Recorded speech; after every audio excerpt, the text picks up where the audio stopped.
ಶ್ರೀ ಗಣಪತಿ ಶಾರದಾ ಗುರುಭ್ಯೋ ನಮಃ. ಶ್ರೋತೃಗಳಿಗೆ ಚಿನ್ಮಯಾನಂದರ ವ್ಯಾಖ್ಯಾನ ಸಹಿತ ಭಗವದ್ಗೀತೆಯಲ್ಲಿ ಕ್ಷೇತ್ರಜ್ಞ ವಿಭಾಗ ಯೋಗವೆಂಬ ತ್ರಯೋದಶೋಧ್ಯಾಯಕ್ಕೆ ಸ್ವಾಗತ. ಈ ಅಧ್ಯಾಯದ ಎಲ್ಲ ಶ್ಲೋಕಗಳು. ಅಥ ತ್ರಯೋದಶೋಧ್ಯಾಯಃ ಕ್ಷೇತ್ರಜ್ಞ ವಿಭಾಗ ಯೋಗಃ. ಭಗವದ್ಗೀತೆಯ ಅತಿ ಮುಖ್ಯವಾದ ಅಧ್ಯಾಯಗಳಲ್ಲಿ ಇದು ಒಂದು. ಜೀವ, ಜಗತ್ತು ಮತ್ತು ಈಶ್ವರ ಎಂಬ ಈ ತ್ರಿಪುಟಿಗಳ ಬಗ್ಗೆ ಇಲ್ಲಿ ಪರಮಾತ್ಮನು ವಿವರಣೆಯನ್ನು ಕೊಡುತ್ತಾನೆ. ಧ್ಯಾನಕ್ಕೆ ಯೋಗ್ಯವಾಗುವ ಅನೇಕ ಪದಗಳನ್ನು ಇಲ್ಲಿ ನಾವು ಕಾಣಬಹುದು.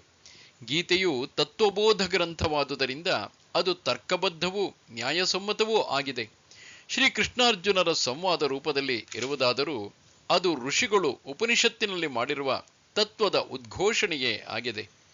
ಪ್ರತಿಯೊಂದು ಅಧ್ಯಾಯವೂ ಹಿಂದಿನ ಅಧ್ಯಾಯಕ್ಕೆ ಹೊಂದಿಕೊಂಡೇ ಇದ್ದು ಅದೇ ವಿಚಾರ ಲಹರಿಯನ್ನು ಮುಂದುವರಿಸುತ್ತದೆ. ಗೀತೆಯಲ್ಲಿ ಕ್ರಮಬದ್ಧವಾದ ರೀತಿಯಲ್ಲಿ ವಿಚಾರ ಸರಣಿಯನ್ನು ತೆಗೆದುಕೊಂಡು ಹೋಗಲಾಗಿದೆ.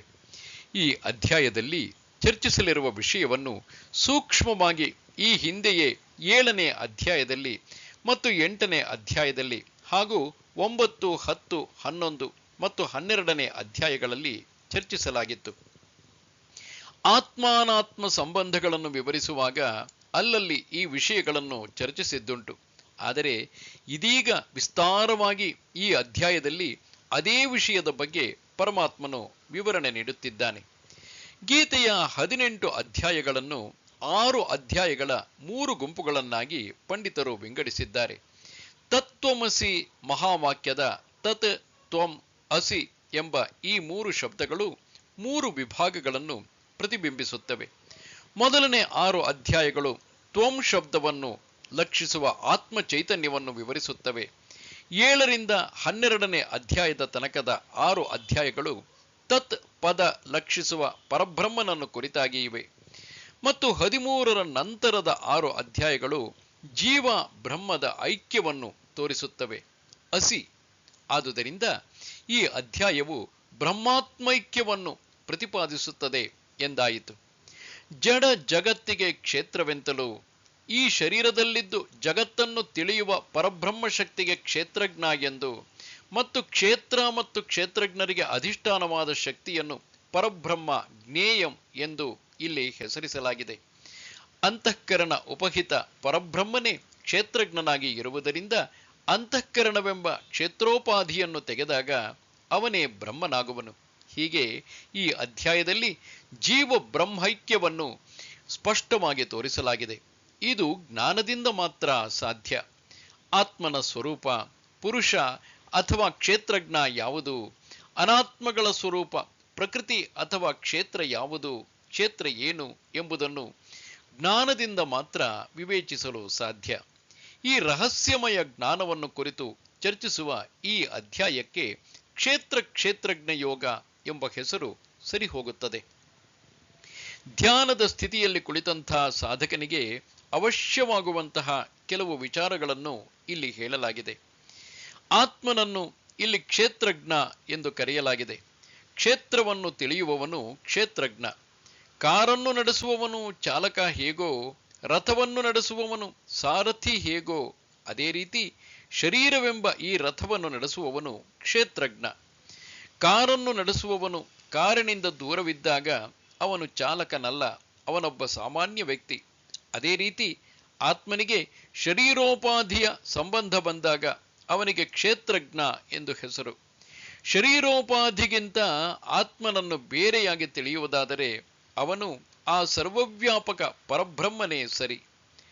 ಶರೀರೋಪಾಧಿಯಲ್ಲಿ ಇರುವಾಗ ಆ ಪರಬ್ರಹ್ಮನೇ ಕ್ಷೇತ್ರಜ್ಞನಾಗಿ ಜೀವರೂಪದಲ್ಲಿ ಸುಖ ದುಃಖಗಳನ್ನು, ಶೀತ ಉಷ್ಣಗಳನ್ನು, ಜಯಾಪಜಯಗಳನ್ನು, ಭಯ ಉದ್ವೇಗಗಳನ್ನು ಅನುಭವಿಸುತ್ತಾನೆ. ಹೀಗೆ ಸಂಸಾರ ಬಂಧನವು ಕ್ಷೇತ್ರಜ್ಞನಾದ ಜೀವನಿಗೆ ಸಂಬಂಧಿಸಿದುದು. ಕ್ಷೇತ್ರ ಹಾಗೂ ಕ್ಷೇತ್ರಜ್ಞರ ನಡುವಣ ಸರಿಯಾದ ಅಂತರವನ್ನು ಜ್ಞಾನದ ಮೂಲಕ ತಿಳಿಯುವುದಾದರೆ ಸಂಸಾರವನ್ನು ದಾಟಲು ಸಾಧ್ಯವಾಗುವುದು. ಆ ಮೂಲಕ ಮೋಕ್ಷವನ್ನು ಗಳಿಸಿದಂತಾಗುವುದು. ಕ್ಷೇತ್ರಜ್ಞನು ಕರಣಗಳ ಮೂಲಕ ಬಾಹ್ಯ ಪ್ರಪಂಚದ ಜ್ಞಾನವನ್ನು ಗಳಿಸುವಾಗ ಅವನಿಗೆ ಜ್ಞಾತೃ ಎಂಬ ಹೆಸರು ಬರುತ್ತದೆ. ಜ್ಞಾತೃವು ಏನೆಲ್ಲ ವಸ್ತುಗಳ ಜ್ಞಾನವನ್ನು ಪಡೆಯುತ್ತಾನೋ ಆ ವಸ್ತುಗಳ ರೂಪ ಮತ್ತು ಗುಣ ಅವನಿಗೆ ಬರುತ್ತವೆ. ಜ್ಞಾತೃವಿನಿಂದ ವಸ್ತುಗಳ ನಾಮರೂಪವನ್ನು ತೆಗೆದುಹಾಕುವುದಾದರೆ ಅಲ್ಲಿ ಜ್ಞಪ್ತಿ ಸ್ವರೂಪದ ಆತ್ಮ ಮಾತ್ರ ಉಳಿಯುತ್ತದೆ. ಇದು ನಮ್ಮ ನಿಜವಾದ ಸ್ವರೂಪ. ಅಧ್ಯಾಯವನ್ನು ಪ್ರವೇಶಿಸಿ ಒಂದೊಂದೇ ಶ್ಲೋಕವನ್ನು ಅರ್ಥ ಮಾಡಿಕೊಳ್ಳಲು ಪ್ರಯತ್ನಿಸೋಣ. ಅರ್ಜುನ ಉವಾಚ ಪ್ರಕೃತಿಂ ಪುರುಷಂಚೈವ ಕ್ಷೇತ್ರಂ ಕ್ಷೇತ್ರಜ್ಞಮೇವ ಚ ಏತತ್ ವೇದಿತುಮಿಚ್ಛಾಮಿ ಜ್ಞಾನಂ ಜ್ಞೇಯಂ ಚ ಕೇಶವ. ಅರ್ಜುನನು ಹೇಳಿದನು, ಹೇ ಕೇಶವ, ಪ್ರಕೃತಿ ಪುರುಷರ ಬಗ್ಗೆ, ಕ್ಷೇತ್ರ ಕ್ಷೇತ್ರಜ್ಞರ ಬಗ್ಗೆ ಮತ್ತು ಜ್ಞಾನ ಹಾಗೂ ಜ್ಞೇಯಗಳ ಬಗ್ಗೆ ತಿಳಿಯಲಿಚ್ಛಿಸುತ್ತೇನೆ. ಗೀತೆಯ ಕೆಲವು ಪುಸ್ತಕಗಳಲ್ಲಿ ಈ ಶ್ಲೋಕವು ಕಂಡುಬರುವುದಿಲ್ಲ. ಆದರೆ ಕೆಲವು ಪುಸ್ತಕಗಳಲ್ಲಿ ಅರ್ಜುನನ ಈ ಪ್ರಶ್ನೆ ಕಂಡುಬರುತ್ತದೆ. ಇಲ್ಲಿ ಪ್ರಕೃತಿ ಪುರುಷ ಎಂದರೆ ಸಾಂಖ್ಯ ತತ್ವದಲ್ಲಿ ಜಡವಾದ ಜಗತ್ತನ್ನು ಪ್ರಕೃತಿ ಎಂದು, ಆತ್ಮನನ್ನು ಪುರುಷನೆಂದು ಕರೆದಿದ್ದಾರೆ. ಪುರುಷನಿಗೆ ವ್ಯಕ್ತಗೊಳ್ಳಲು ಪ್ರಕೃತಿಯ ಸಹಾಯ ಬೇಕು. ಪುರುಷ ಪ್ರಕೃತಿಗಳ ಸಂಯೋಗವು ಜೀವರಾಶಿಗಳ ಉತ್ಪತ್ತಿಗೆ ಕಾರಣ. ಉದಾಹರಣೆಗೆ, ವಿದ್ಯುತ್ ಶಕ್ತಿಯು ತಾನಾಗಿ ಕಣ್ಣಿಗೆ ಕಾಣುವುದಿಲ್ಲ. ಅದು ಬಲ್ಪಿನ ಜೊತೆ ಸೇರಿದಾಗ ಬೆಳಕಾಗಿ ವ್ಯಕ್ತಗೊಳ್ಳುತ್ತದೆ. ಕ್ಷೇತ್ರ ಕ್ಷೇತ್ರಜ್ಞ ಎಂದರೆ ಇಲ್ಲಿ ಶರೀರವು ಕ್ಷೇತ್ರ, ಶರೀರದಲ್ಲಿರುವ ಆತ್ಮನು ಕ್ಷೇತ್ರಜ್ಞ. ಇವೆರಡರ ಹೆಚ್ಚಿನ ವಿವರಣೆಯನ್ನು ಮುಂದಿನ ಶ್ಲೋಕದಲ್ಲಿ ನೋಡುತ್ತೇವೆ. ಇನ್ನು ಜ್ಞಾನ ಜ್ಞೇಯ. ಜ್ಞೇಯವು ಪರಬ್ರಹ್ಮ. ಪರಬ್ರಹ್ಮನನ್ನು ತಿಳಿಯಲು ಅಂತಃಕರಣವು ಶುದ್ಧವಾಗಬೇಕು. ಅಂತಃಕರಣ ಶುದ್ಧಿಗಾಗಿ ಅಮಾನಿತ್ವಾದಿ ಜ್ಞಾನ ಸಾಧನಗಳನ್ನು ಪರಮಾತ್ಮನು ಇದೇ ಅಧ್ಯಾಯದಲ್ಲಿ ಹೇಳುತ್ತಾನೆ. ಅವುಗಳನ್ನೇ ಇಲ್ಲಿ ಜ್ಞಾನ ಎಂದು ಕರೆದಿರುವುದು. ಈಗ ಅರ್ಜುನನ ಪ್ರಶ್ನೆಗೆ ಪರಮಾತ್ಮನು ಉತ್ತರ ಕೊಡುತ್ತಾನೆ. ಶ್ರೀ ಭಗವಾನುವಾಚ ಇದಂ ಶರೀರಂ ಕೌಂತೇಯ ಕ್ಷೇತ್ರಮಿತ್ಯಭಿಧೀಯತೆ ಏತದ್ಯೋ ವೇತ್ತಿ ತಂ ಪ್ರಾಹುಃ ಕ್ಷೇತ್ರಜ್ಞ ಇತಿ ತದ್ವಿದಃ. ಶ್ರೀ ಭಗವಂತನು ಹೇಳುತ್ತಾನೆ, ಹೇ ಕೌಂತೆಯ, ಈ ಶರೀರಕ್ಕೆ ಕ್ಷೇತ್ರ ಎಂದು ಹೆಸರು. ಇದನ್ನು ತಿಳಿಯುವವನಿಗೆ ಕ್ಷೇತ್ರಜ್ಞನೆಂದು ಹೆಸರು. ಇದು ತಿಳಿದವರ ಅಭಿಪ್ರಾಯ. ವೇದಾಂತವು ಅನುಭವಗಮ್ಯ ಜ್ಞಾನ. ನಮ್ಮ ಋಷಿಗಳು ಆತ್ಮ ಅನಾತ್ಮ ವಿವೇಕದ ಮೂಲಕವೇ ಆತ್ಮಜ್ಞಾನವನ್ನು ಪಡೆಯಲು ಸಾಧ್ಯ ಎಂದು ಒಕ್ಕೊರಳಿನಿಂದ ಹೇಳಿದ್ದಾರೆ. ಈ ಅಧ್ಯಾಯದಲ್ಲಿ ಆತ್ಮಾನಾತ್ಮ ವಿವೇಚನೆಯನ್ನು ಬಹಳ ಮಾರ್ಮಿಕವಾಗಿ ಮಾಡಲಾಗಿದೆ. ಈ ವಿವೇಚನೆಯಿಂದ ನಮಗೆ ಅನಾತ್ಮ ಸಂಬಂಧಗಳಲ್ಲಿರುವ ತಾದಾತ್ಮ್ಯವನ್ನು ಬಿಟ್ಟು ಆತ್ಮಜ್ಞಾನವನ್ನು ಪಡೆಯಲು ಸಾಧ್ಯವಾಗುವುದು. ಮಾತ್ರವಲ್ಲ, ಅನಾತ್ಮಕ್ಕೆ ಆತ್ಮನ ವಿನಃ ಅಸ್ತಿತ್ವವಿಲ್ಲ ಎಂಬುದನ್ನು ತಿಳಿದಂತಾಗುವುದು. ಎಚ್ಚರದವನು ಕನಸಿಗೆ ಹೋದಾಗ ಅವನು ತನ್ನ ಎಚ್ಚರದ ಸ್ಥಿತಿಯನ್ನು ಮರೆಯುತ್ತಾನೆ ಮತ್ತು ಕನಸಿನ ಅನುಭವಗಳೇ ಸತ್ಯವೆಂದು ಅವುಗಳಲ್ಲಿ ವ್ಯವಹರಿಸುತ್ತಾನೆ. ಆದರೆ ಎದ್ದ ಮೇಲೆ ಅದರ ಅಸತ್ಯತೆಯ ಅರಿವಾಗುತ್ತದೆ. ಅದೇ ರೀತಿ ಜೀವನು ತನ್ನ ಸ್ವರೂಪವನ್ನು ಅರಿತಾಗ ಸಂಸಾರವು ಮಿಥ್ಯ ಎಂಬುದನ್ನು ತಿಳಿದುಕೊಳ್ಳುತ್ತಾನೆ. ಮನುಷ್ಯನು ಶರೀರವನ್ನು ತಾತ್ವಿಕವಾಗಿ ವಿವೇಚಿಸಿದಾಗ ಅಲ್ಲಿ ಎರಡು ಅಂಶಗಳಿರುವುದು ಕಂಡುಬರುತ್ತದೆ. ಒಂದು ಜಡ, ಇನ್ನೊಂದು ಚೇತನ. ಈ ಎರಡನ್ನೂ ಈ ಶ್ಲೋಕದಲ್ಲಿ ವಿವರಿಸಲಾಗಿದೆ. ಶರೀರವನ್ನು ಕ್ಷೇತ್ರವೆಂದು ಇಲ್ಲಿ ಪರಮಾತ್ಮನು ಹೇಳಿದ್ದಾನೆ. ಕ್ಷೇತ್ರ ಎಂದರೆ ನಾನಾ ರೀತಿಯ ಚಟುವಟಿಕೆಗಳಿಗೆ ಅವಕಾಶವಿರುವ ಸ್ಥಳ. ಯಾವುದೇ ಶಕ್ತಿಗೆ ವ್ಯಕ್ತಗೊಳ್ಳಲು ಅದಕ್ಕೆ ತಕ್ಕುದಾದ ಕ್ಷೇತ್ರ ಬೇಕು. ಉಗಿ ಶಕ್ತಿಯು ವ್ಯಕ್ತಗೊಳ್ಳಬೇಕಾದರೆ ಉಗಿ ಯಂತ್ರದ ಅವಶ್ಯಕತೆ ಇದೆ. ವಿದ್ಯುತ್ ಶಕ್ತಿಯು ವ್ಯಕ್ತಗೊಳ್ಳಬೇಕಾದರೆ ನಾನಾ ಕರಣಗಳ ಅವಶ್ಯಕತೆ ಇದೆ. ಅದೇ ರೀತಿ ಪರಮಾತ್ಮನ ಚೈತನ್ಯವು ವ್ಯಕ್ತಗೊಳ್ಳಬೇಕಾದರೆ ಶರೀರೇಂದ್ರಿಯಾದಿ ಕರಣಗಳ ಅವಶ್ಯಕತೆ ಇದೆ. ಈ ಕರಣಗಳನ್ನು ಒಟ್ಟಿಗೆ ಕ್ಷೇತ್ರ ಎಂದು ಕರೆಯಲಾಗಿದೆ. ಅದನ್ನು ತಿಳಿಯುವವನು ಕ್ಷೇತ್ರಜ್ಞನು. ಈ ಶರೀರವು ಜಡ ಪದಾರ್ಥಗಳಿಂದ ಉಂಟಾದುದು.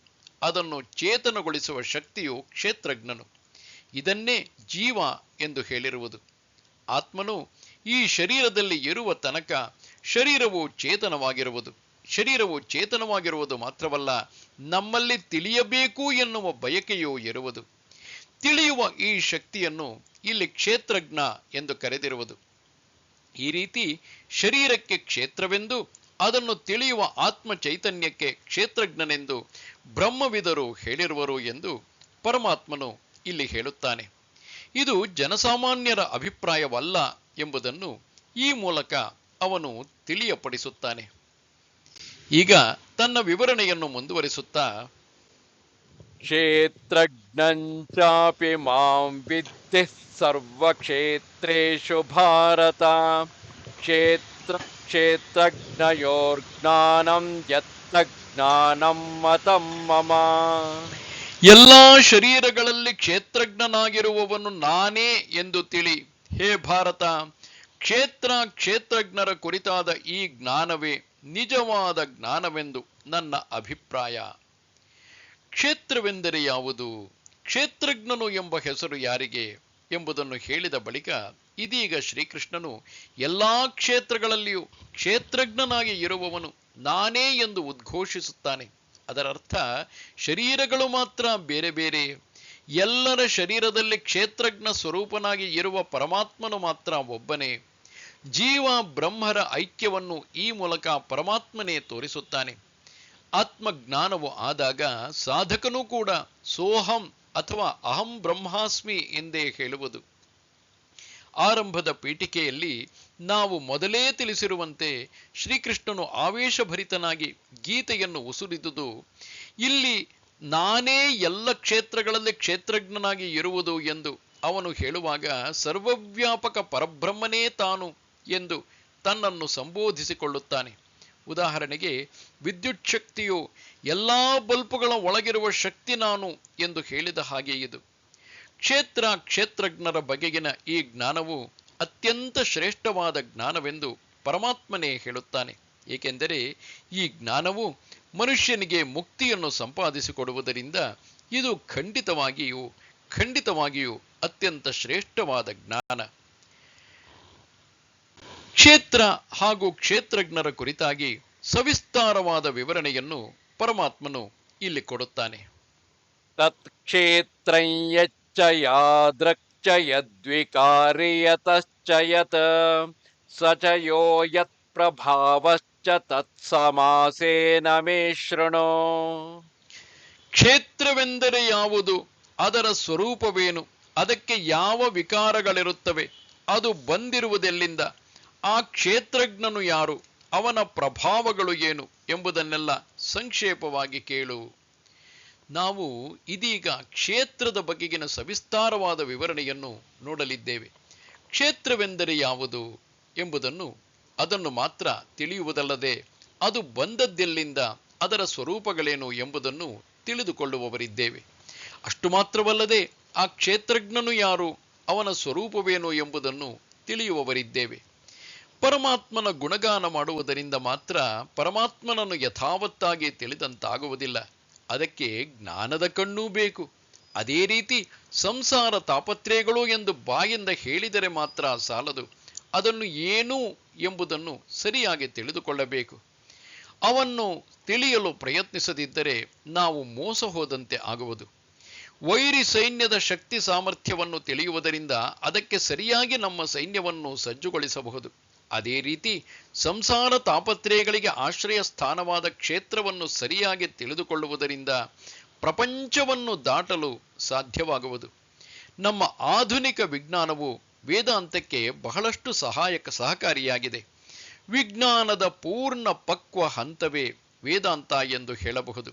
ಪರಮಾತ್ಮನೇ ಇಲ್ಲಿ ಅರ್ಜುನನಿಗೆ ಆತ್ಮತತ್ವವನ್ನು ವಿವರಿಸುವಾಗ ಅನಾತ್ಮವಾದ ಈ ಜಗತ್ತನ್ನು ಸೇರಿಸಿಕೊಂಡಿದ್ದಾನೆ.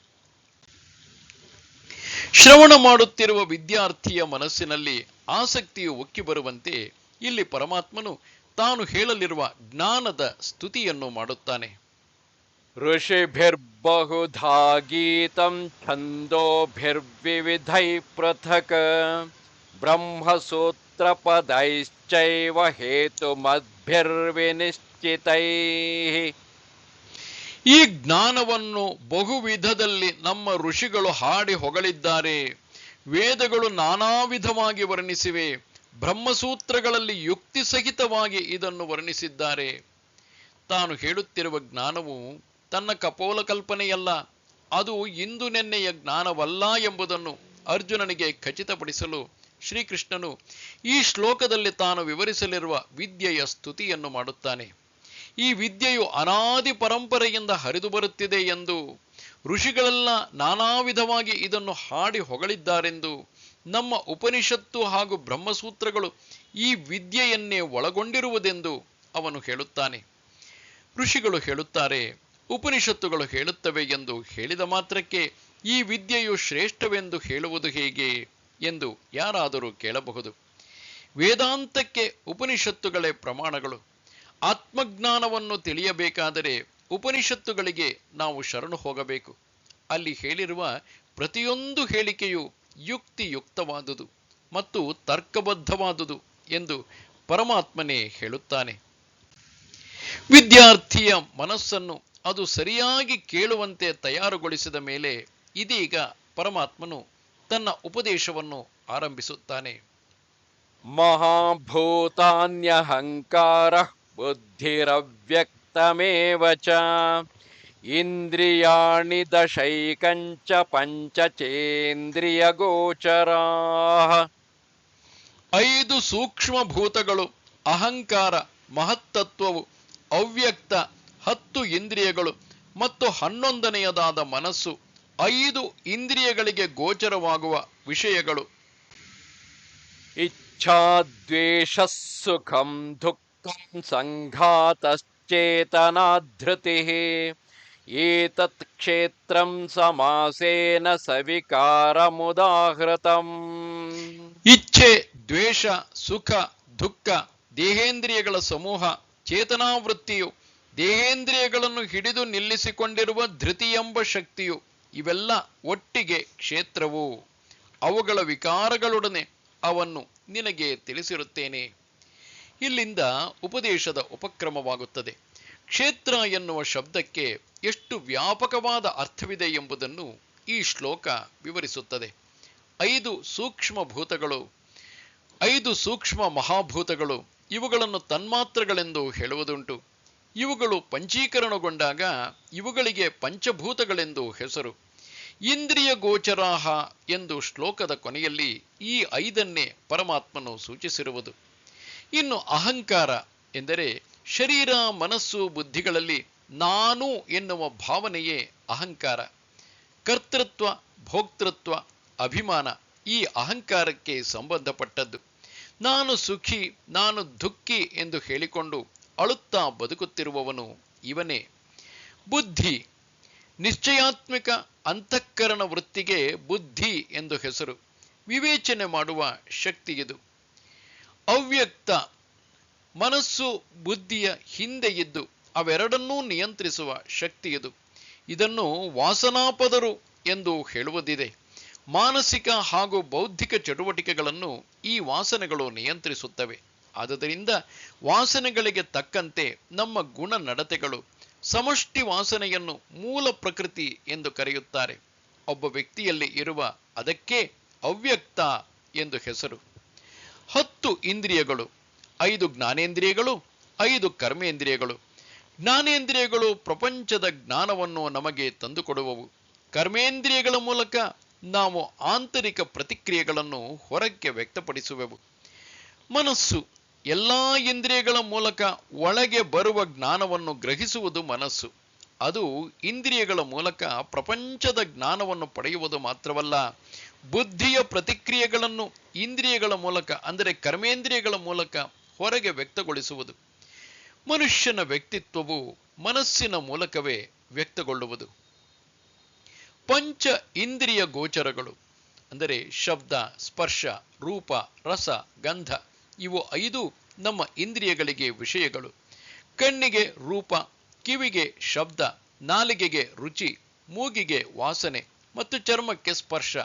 ಹೀಗೆ ಪಂಚಭೂತಗಳಿಂದ ಕೂಡಿದ ಪ್ರಪಂಚವೇ ಪಂಚ ಇಂದ್ರಿಯ ಗೋಚರಗಳು. ಹೀಗೆ ಒಟ್ಟು 24 ಅಂಶಗಳು ಕ್ಷೇತ್ರ ಎಂದೆನಿಸಿಕೊಳ್ಳುತ್ತವೆ. ಸಾಂಖ್ಯರೂ ಕೂಡ ಈ 24 ಅಂಶಗಳನ್ನು ಒಪ್ಪಿಕೊಳ್ಳುತ್ತಾರೆ. ಆದರೆ ಶ್ರೀಕೃಷ್ಣನು ಅಲ್ಲಿಗೇ ನಿಲ್ಲಿಸದೆ ಅಂತಃಕರಣದ ವಿಕಾರಗಳನ್ನು ಅವುಗಳ ಜೊತೆ ಸೇರಿಸುತ್ತಾನೆ. ಇಚ್ಛಾ, ದ್ವೇಷ, ಸುಖ, ದುಃಖ, ಕಾರ್ಯಕಾರಣ ಸಂಘಾತ, ಚೇತನಾವೃತ್ತಿ, ಧೃತಿ ಮುಂತಾದ ಅಂತಃಕರಣ ವಿಶೇಷಗಳನ್ನು ಕ್ಷೇತ್ರದಲ್ಲಿ ಸೇರಿಸಿಬಿಟ್ಟಿದ್ದಾನೆ. ಸಂಕ್ಷೇಪದಲ್ಲಿ ಹೇಳುವುದಾದರೆ ಕ್ಷೇತ್ರವೆಂದರೆ ಸ್ಥೂಲ ಶರೀರ, ಮನಸ್ಸು, ಬುದ್ಧಿ, ಇಂದ್ರಿಯಗಳು ಮತ್ತು ಅವುಗಳ ವಿಷಯಗಳು ಮಾತ್ರವಲ್ಲ, ಮನಸ್ಸು ಮತ್ತು ಬುದ್ಧಿಯ ವಿಕಾರಗಳನ್ನೂ ಅದು ಒಳಗೊಂಡಿದೆ. ಆತ್ಮನಿಗಿಂತ ಬೇರೆಯಾದ ಎಲ್ಲವೂ ಕ್ಷೇತ್ರಕ್ಕೆ ಸಂಬಂಧಪಟ್ಟವು. ಪ್ರಾಪಂಚಿಕ ವಸ್ತುಗಳನ್ನು ನಮಗಿಂತ ಬೇರೆಯಾಗಿ ನಾವು ನೋಡುವ ಹಾಗೆಯೇ ಮಾನಸಿಕ ಮತ್ತು ಬೌದ್ಧಿಕ ವಿಕಾರಗಳನ್ನು ನಮಗಿಂತ ಬೇರೆಯಾಗಿ ನೋಡುತ್ತೇವೆ. ಆದುದರಿಂದ ದೃಶ್ಯ ಪ್ರಪಂಚವೆಲ್ಲವೂ ಕ್ಷೇತ್ರಕ್ಕೆ ಸೇರಿದವು. ಹೀಗೆ ದೃಶ್ಯ ಪ್ರಪಂಚವನ್ನು ಕ್ಷೇತ್ರವೆಂದು, ದೃಕ್ ಸ್ವರೂಪನಾದ ಆತ್ಮನನ್ನು ಕ್ಷೇತ್ರಜ್ಞನೆಂದು ಇಲ್ಲಿ ಕರೆಯಲಾಗಿದೆ. ಆತ್ಮನನ್ನು ಅನಾತ್ಮಗಳಿಗಿಂತ ಬೇರೆಯಾಗಿ ತಿಳಿಯುವುದೇ ನಮ್ಮ ಮುಖ್ಯ ಉದ್ದೇಶ. ಅದಕ್ಕಾಗಿ ಅನಾತ್ಮಗಳು ಯಾವುವು ಎಂಬುದನ್ನು ತಿಳಿದುಕೊಳ್ಳಬೇಕು. ಅನಾತ್ಮಗಳನ್ನು ಇಲ್ಲಿ ಸಂಪೂರ್ಣವಾಗಿ ವಿಶ್ಲೇಷಿಸಿದ್ದಾನೆ ಪರಮಾತ್ಮ. ಮುಂದಿನ 5 ಶ್ಲೋಕಗಳಲ್ಲಿ ಪರಮಾತ್ಮನು 20 ಜ್ಞಾನ ಸಾಧನೆಗಳನ್ನು ಒಂದು ಪಟ್ಟಿ ಮಾಡಿಕೊಡುತ್ತಾನೆ.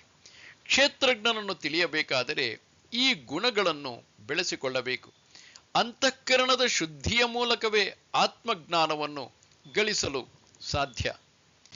ಆದುದರಿಂದ ಕ್ಷೇತ್ರಜ್ಞನ ಕುರಿತಾಗಿ ಹೇಳುವ ಮೊದಲು ಅಂತಃಕರಣದ ತಯಾರಿಗಾಗಿ 20 ಜ್ಞಾನ ಸಾಧನೆಗಳನ್ನು ಪರಮಾತ್ಮನು ಇಲ್ಲಿ ಕೊಟ್ಟಿದ್ದಾನೆ. ಅಮಾನಿತ್ವಮದಂಭಿತ್ವಂ ಅಹಿಂಸಾ ಕ್ಷಾಂತಿರಾರ್ಜವಂ ಆಚಾರ್ಯೋಪಾಸನಂ ಶೌಚಂ ಸ್ಥೈರ್ಯಮಾತ್ಮ ವಿನಿಗ್ರಹ. ಹೆಮ್ಮೆ ಇಲ್ಲದಿರುವುದು, ತಾನು ಧರ್ಮಿಷ್ಠನೆಂದು ಹೊರಗೆ ತೋರಿಸಿಕೊಳ್ಳದೇ ಇರುವುದು, ಜೀವಿಗಳನ್ನು ಹಿಂಸಿಸದೇ ಇರುವುದು, ಕ್ಷಮಾಗುಣ, ಸರಳ ಸ್ವಭಾವ, ಗುರು ಸೇವೆ, ಶುಚಿಯಾಗಿರುವುದು, ಮೋಕ್ಷ ಮಾರ್ಗದಿಂದ ಕದಲದೇ ಇರುವುದು ಮತ್ತು ಆತ್ಮ ಸಂಯಮ. ಅಂತಃಕರಣ ಶುದ್ಧಿಗೆ ಅಗತ್ಯವಿರುವ 20 ಗುಣಗಳನ್ನು ಪರಮಾತ್ಮನು ಹೇಳಲಾರಂಭಿಸುತ್ತಾನೆ. ಅಮಾನಿತ್ವ ಎಂದರೆ ಹೆಮ್ಮೆ ಪಡದೇ ಇರುವುದು. ಅದಂಭಿತ್ವ ಎಂದರೆ ತಾನು ಧರ್ಮಿಷ್ಠನೆಂದು, ತಾನು ದೊಡ್ಡ ವ್ಯಕ್ತಿ ಎಂದು ಹೊರಗೆ ತೋರಿಸಿಕೊಳ್ಳದೇ ಇರುವುದು. ಅನ್ಯ ಜೀವಿಗಳಿಗೆ ಶಾರೀರಿಕವಾಗಿ ಅಥವಾ ಮಾನಸಿಕವಾಗಿ ನೋವನ್ನು ಉಂಟು ಮಾಡದಿರುವುದು ಅಹಿಂಸೆಯು. ಎಲ್ಲ ದುಃಖಗಳನ್ನು ಯಾವ ಪ್ರತಿಕ್ರಿಯೆಯೂ ಇಲ್ಲದೆ ಸಹಿಸುವ ಗುಣ ಕ್ಷಮಾಗುಣ. ರುಜುಭಾವವೆಂದರೆ ಸರಳ ಸ್ವಭಾವ. ಗುರುಗಳ ಸೇವೆಯನ್ನು ಮಾಡುವುದು ಎಂದರೆ ಮಾನಸಿಕವಾಗಿ ಮತ್ತು ಬೌದ್ಧಿಕವಾಗಿ ಅವರಿಗೆ ಶರಣಾಗತರಾಗುವುದು. ಶುಚಿತ್ವವು ಬಾಹ್ಯ ಶುಚಿತ್ವವನ್ನು ಮತ್ತು ಆಂತರಿಕ ಶುಚಿತ್ವವನ್ನು ಒಳಗೊಂಡಿದೆ. ಮೋಕ್ಷ ಸಾಧನೆಯ ಮಾರ್ಗವನ್ನು ಎಷ್ಟು ಕಷ್ಟವಾದರೂ ಬಿಡುವುದಿಲ್ಲ ಎಂಬ ದೃಢ ನಿಶ್ಚಯವೇ ಸ್ಥೈರ್ಯ. ಮನಸ್ಸು, ಬುದ್ಧಿ ಹಾಗೂ ಇಂದ್ರಿಯಗಳ ಹತೋಟಿಯೇ ಆತ್ಮ ಸಂಯಮವು. ಮುಂದುವರಿಸುತ್ತಾ, ಇಂದ್ರಿಯಾರ್ಥೇಷು ವೈರಾಗ್ಯಂ ಅನಹಂಕಾರ ಏವ ಚ ಜನ್ಮ ಮೃತ್ಯುಜರಾ ವ್ಯಾಧಿ ದುಃಖ ದೋಷಾನುದರ್ಶನಂ. ಇಂದ್ರಿಯ ವಿಷಯಗಳ ಭೋಗದಲ್ಲಿ ವಿರಕ್ತಿ, ಅಹಂಕಾರವಿಲ್ಲದಿರುವುದು, ಹುಟ್ಟು ಸಾವು, ಮುಪ್ಪು ಬೇನೆಗಳಲ್ಲಿರುವ ದುಃಖ ದೋಷವನ್ನು ಮನಸ್ಸಿಗೆ ತಂದುಕೊಳ್ಳುತ್ತಿರುವುದು. ಇಂದ್ರಿಯಾರ್ಥಗಳಲ್ಲಿ ವೈರಾಗ್ಯ, ಇದರ ಅರ್ಥ ವಿಷಯಗಳಿಂದ ಓಡಿ ಹೋಗುವುದಲ್ಲ, ಅವುಗಳ ಮಧ್ಯೆಯೇ ಇದ್ದು ಅವುಗಳಲ್ಲಿ ತಾನು ಬಯಸುವ ಸುಖವಿಲ್ಲ ಎಂದೆಣಿಸುವುದು. ಇದು ನಿಜವಾದ ವೈರಾಗ್ಯ. ವಸ್ತುಗಳಿಂದ ದೂರವಿದ್ದು ಮಾನಸಿಕವಾಗಿ ಅದನ್ನು ಬಯಸುವುದಾದರೆ ಅದು ಮಿಥ್ಯಾಚಾರಿಯ ಜೀವನವಾಗುತ್ತದೆ ಎಂದು 3ನೇ ಅಧ್ಯಾಯದಲ್ಲಿ ಪರಮಾತ್ಮನು ಹೇಳಿದ್ದಾನೆ. ಇನ್ನು ಅಹಂಕಾರವನ್ನು ಬಿಡುವುದು. ನಿದ್ದೆಯಲ್ಲಿ ಅಹಂಕಾರಕ್ಕೆ ಅಸ್ತಿತ್ವವಿಲ್ಲ. ನಾವು ಎದ್ದ ಕೂಡಲೇ ನಮ್ಮ ಶರೀರ, ಮನಸ್ಸು, ಬುದ್ಧಿಗಳಲ್ಲಿ ನಾನು ಎಂಬ ಭಾವನೆ ಬರುವುದರಿಂದ ಇದನ್ನೇ ಅಹಂಕಾರ ಎಂದು ಹೇಳುವುದು. ಉಪಾಧಿಗಳಲ್ಲಿ ಇರುವ ಈ ಅಭಿಮಾನವನ್ನು ಬಿಡುವುದೆಂದರೆ ನಾವು ನಮ್ಮ ಸ್ವರೂಪದಲ್ಲಿ ನಿಂತಂತೆ. ಗದ್ದೆಯಲ್ಲಿ ವ್ಯವಸಾಯ ಮಾಡುವ ಮೊದಲು ಕಳೆಗಿಡಗಳನ್ನು ಕಿತ್ತ ಹಾಗೆ ಇದು. ಜನ್ಮ, ಮರಣ, ಮುಪ್ಪು ಮತ್ತು ವ್ಯಾಧಿಗಳ ದುಃಖವನ್ನು ಮೇಲಿಂದ ಮೇಲೆ ಮನಸ್ಸಿಗೆ ತಂದುಕೊಳ್ಳಬೇಕು. ಮನಸ್ಸನ್ನು ಹತೋಟಿಯಲ್ಲಿ ಇಟ್ಟುಕೊಳ್ಳಬೇಕಾದರೆ ಅದಕ್ಕೆ ಅದು ಬಯಸುವ ವಸ್ತುಗಳ ದೋಷ ದರ್ಶನವನ್ನು ಮಾಡಿಸಬೇಕು. ಪ್ರಾಪಂಚಿಕ ಸುಖ ಭೋಗಗಳನ್ನು ಅದು ಮತ್ತೆ ಬಯಸುತ್ತದೆ. ಶರೀರವೇ ನಾನು ಎಂದು ತಿಳಿದು ತನ್ನ ಶರೀರದ ಸುಖಕ್ಕಾಗಿ ಅದು ಏನೆಲ್ಲ ಸುಖಭೋಗಗಳನ್ನು ಬಯಸುತ್ತದೆ. ಮನಸ್ಸಿಗೆ ಶರೀರದ ಬಗ್ಗೆ ಇರುವ ವ್ಯಾಮೋಹವನ್ನು ತೆಗೆಯಬೇಕಾದರೆ ಅದಕ್ಕೆ ಶರೀರವೆಂದರೆ ಏನು ಎಂಬ ಸರಿಯಾದ ಜ್ಞಾನವನ್ನು ಕೊಡಬೇಕು. ಅದರ ಹುಟ್ಟು, ಅದರ ಬೆಳವಣಿಗೆ, ಅದಕ್ಕೆ ಬರುವ ರೋಗ ರುಜಿನಗಳು, ವೃದ್ಧಾಪ್ಯ ಮತ್ತು ಸಾವು, ಇವೆಲ್ಲದರ ಬಗ್ಗೆ ಮನಸ್ಸು ಚಿಂತಿಸುವುದಾದರೆ ಅದು ಶರೀರದ ಮೇಲಿರುವ ವ್ಯಾಮೋಹವನ್ನು ಖಂಡಿತವಾಗಿಯೂ ಬಿಡುವುದು.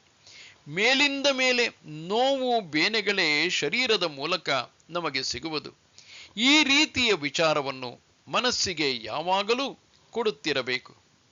ಮುಂದುವರಿಸುತ್ತಾ, ಅಸಕ್ತಿರನಭಿಷ್ವಂಗ ಪುತ್ರದಾರ ಗೃಹಾದಿಶು ನಿತ್ಯಂಚ ಸಮಚಿತ್ತತ್ವಂ ಇಷ್ಟಾನಿಷ್ಟೋಪಪತ್ತಿಷು. ಹೆಂಡಿರು, ಮಕ್ಕಳು, ಮನೆ, ಮಾರು ಮುಂತಾದವುಗಳಲ್ಲಿ ಸಂಘವನ್ನು ಇಟ್ಟುಕೊಳ್ಳದೇ ಇರುವುದು ಮತ್ತು ಅವುಗಳೇ ತಾನೆಂದು ಅಭಿಮಾನ ಪಡೆದಿರುವುದು, ಬೇಕಾದದ್ದು ದೊರೆತರೂ ಬೇಡವಾದದ್ದು ಬಂದೊದಗಿದರೂ ಏರುಪೇರಿಲ್ಲದೆ ಸಮಚಿತ್ತದಿಂದಿರುವುದು. ಅಸಕ್ತಿ, ಪ್ರಾಪಂಚಿಕ ವಸ್ತುಗಳಲ್ಲಿ ಸುಖವಿದೆ ಎಂದು ತಿಳಿದು ಅವನ್ನು ಬಯಸುವುದು ಮನಸ್ಸಿನ ಸ್ವಾಭಾವಿಕ ಗುಣ.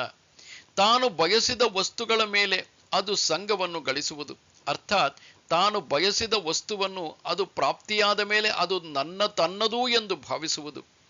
ಈ ಸಂಘದೋಷದಿಂದಲೇ ಮನಸ್ಸು ಅಶಾಂತಿ, ದುಃಖಗಳನ್ನು ಮಾಡಿಕೊಳ್ಳುವುದು. ಉದಾಹರಣೆಗೆ, ಬೆಂಕಿಯು ತಾನಾಗಿ ಯಾವ ವಸ್ತುವನ್ನು ಸುಡುವುದಿಲ್ಲ. ಆದರೆ ನಾನು ನನ್ನ ನೆರಳನ್ನು ಬೆಂಕಿಯಲ್ಲಿ ಇಡುವುದಾದರೆ ಆಗ ಬೆಂಕಿಯ ಸಂಘದಿಂದ ನಾನು ನನ್ನ ಬೆರಳನ್ನು ಬೆಂಕಿಯಲ್ಲಿ ಇಡುವುದಾದರೆ ಆಗ ಬೆಂಕಿಯ ಸಂಘದಿಂದ ನನ್ನ ಕೈ ಸುಡುವುದು. ಹೆಂಡತಿ, ಮಕ್ಕಳು, ಮನೆ, ಮಾರು ಮುಂತಾದವುಗಳಲ್ಲೂ ಮನಸ್ಸನ್ನು ಅಂಟಿಸಿಕೊಳ್ಳದಿರಬೇಕು. ಯಾವುದೇ ವಸ್ತುವಿನ ಬಗ್ಗೆ ಅಥವಾ ಜೀವಿಗಳ ಬಗ್ಗೆ ಹೆಚ್ಚಿನ ಪ್ರೇಮವು ವಿನಾಶಕಾರಿಯಾದುದು.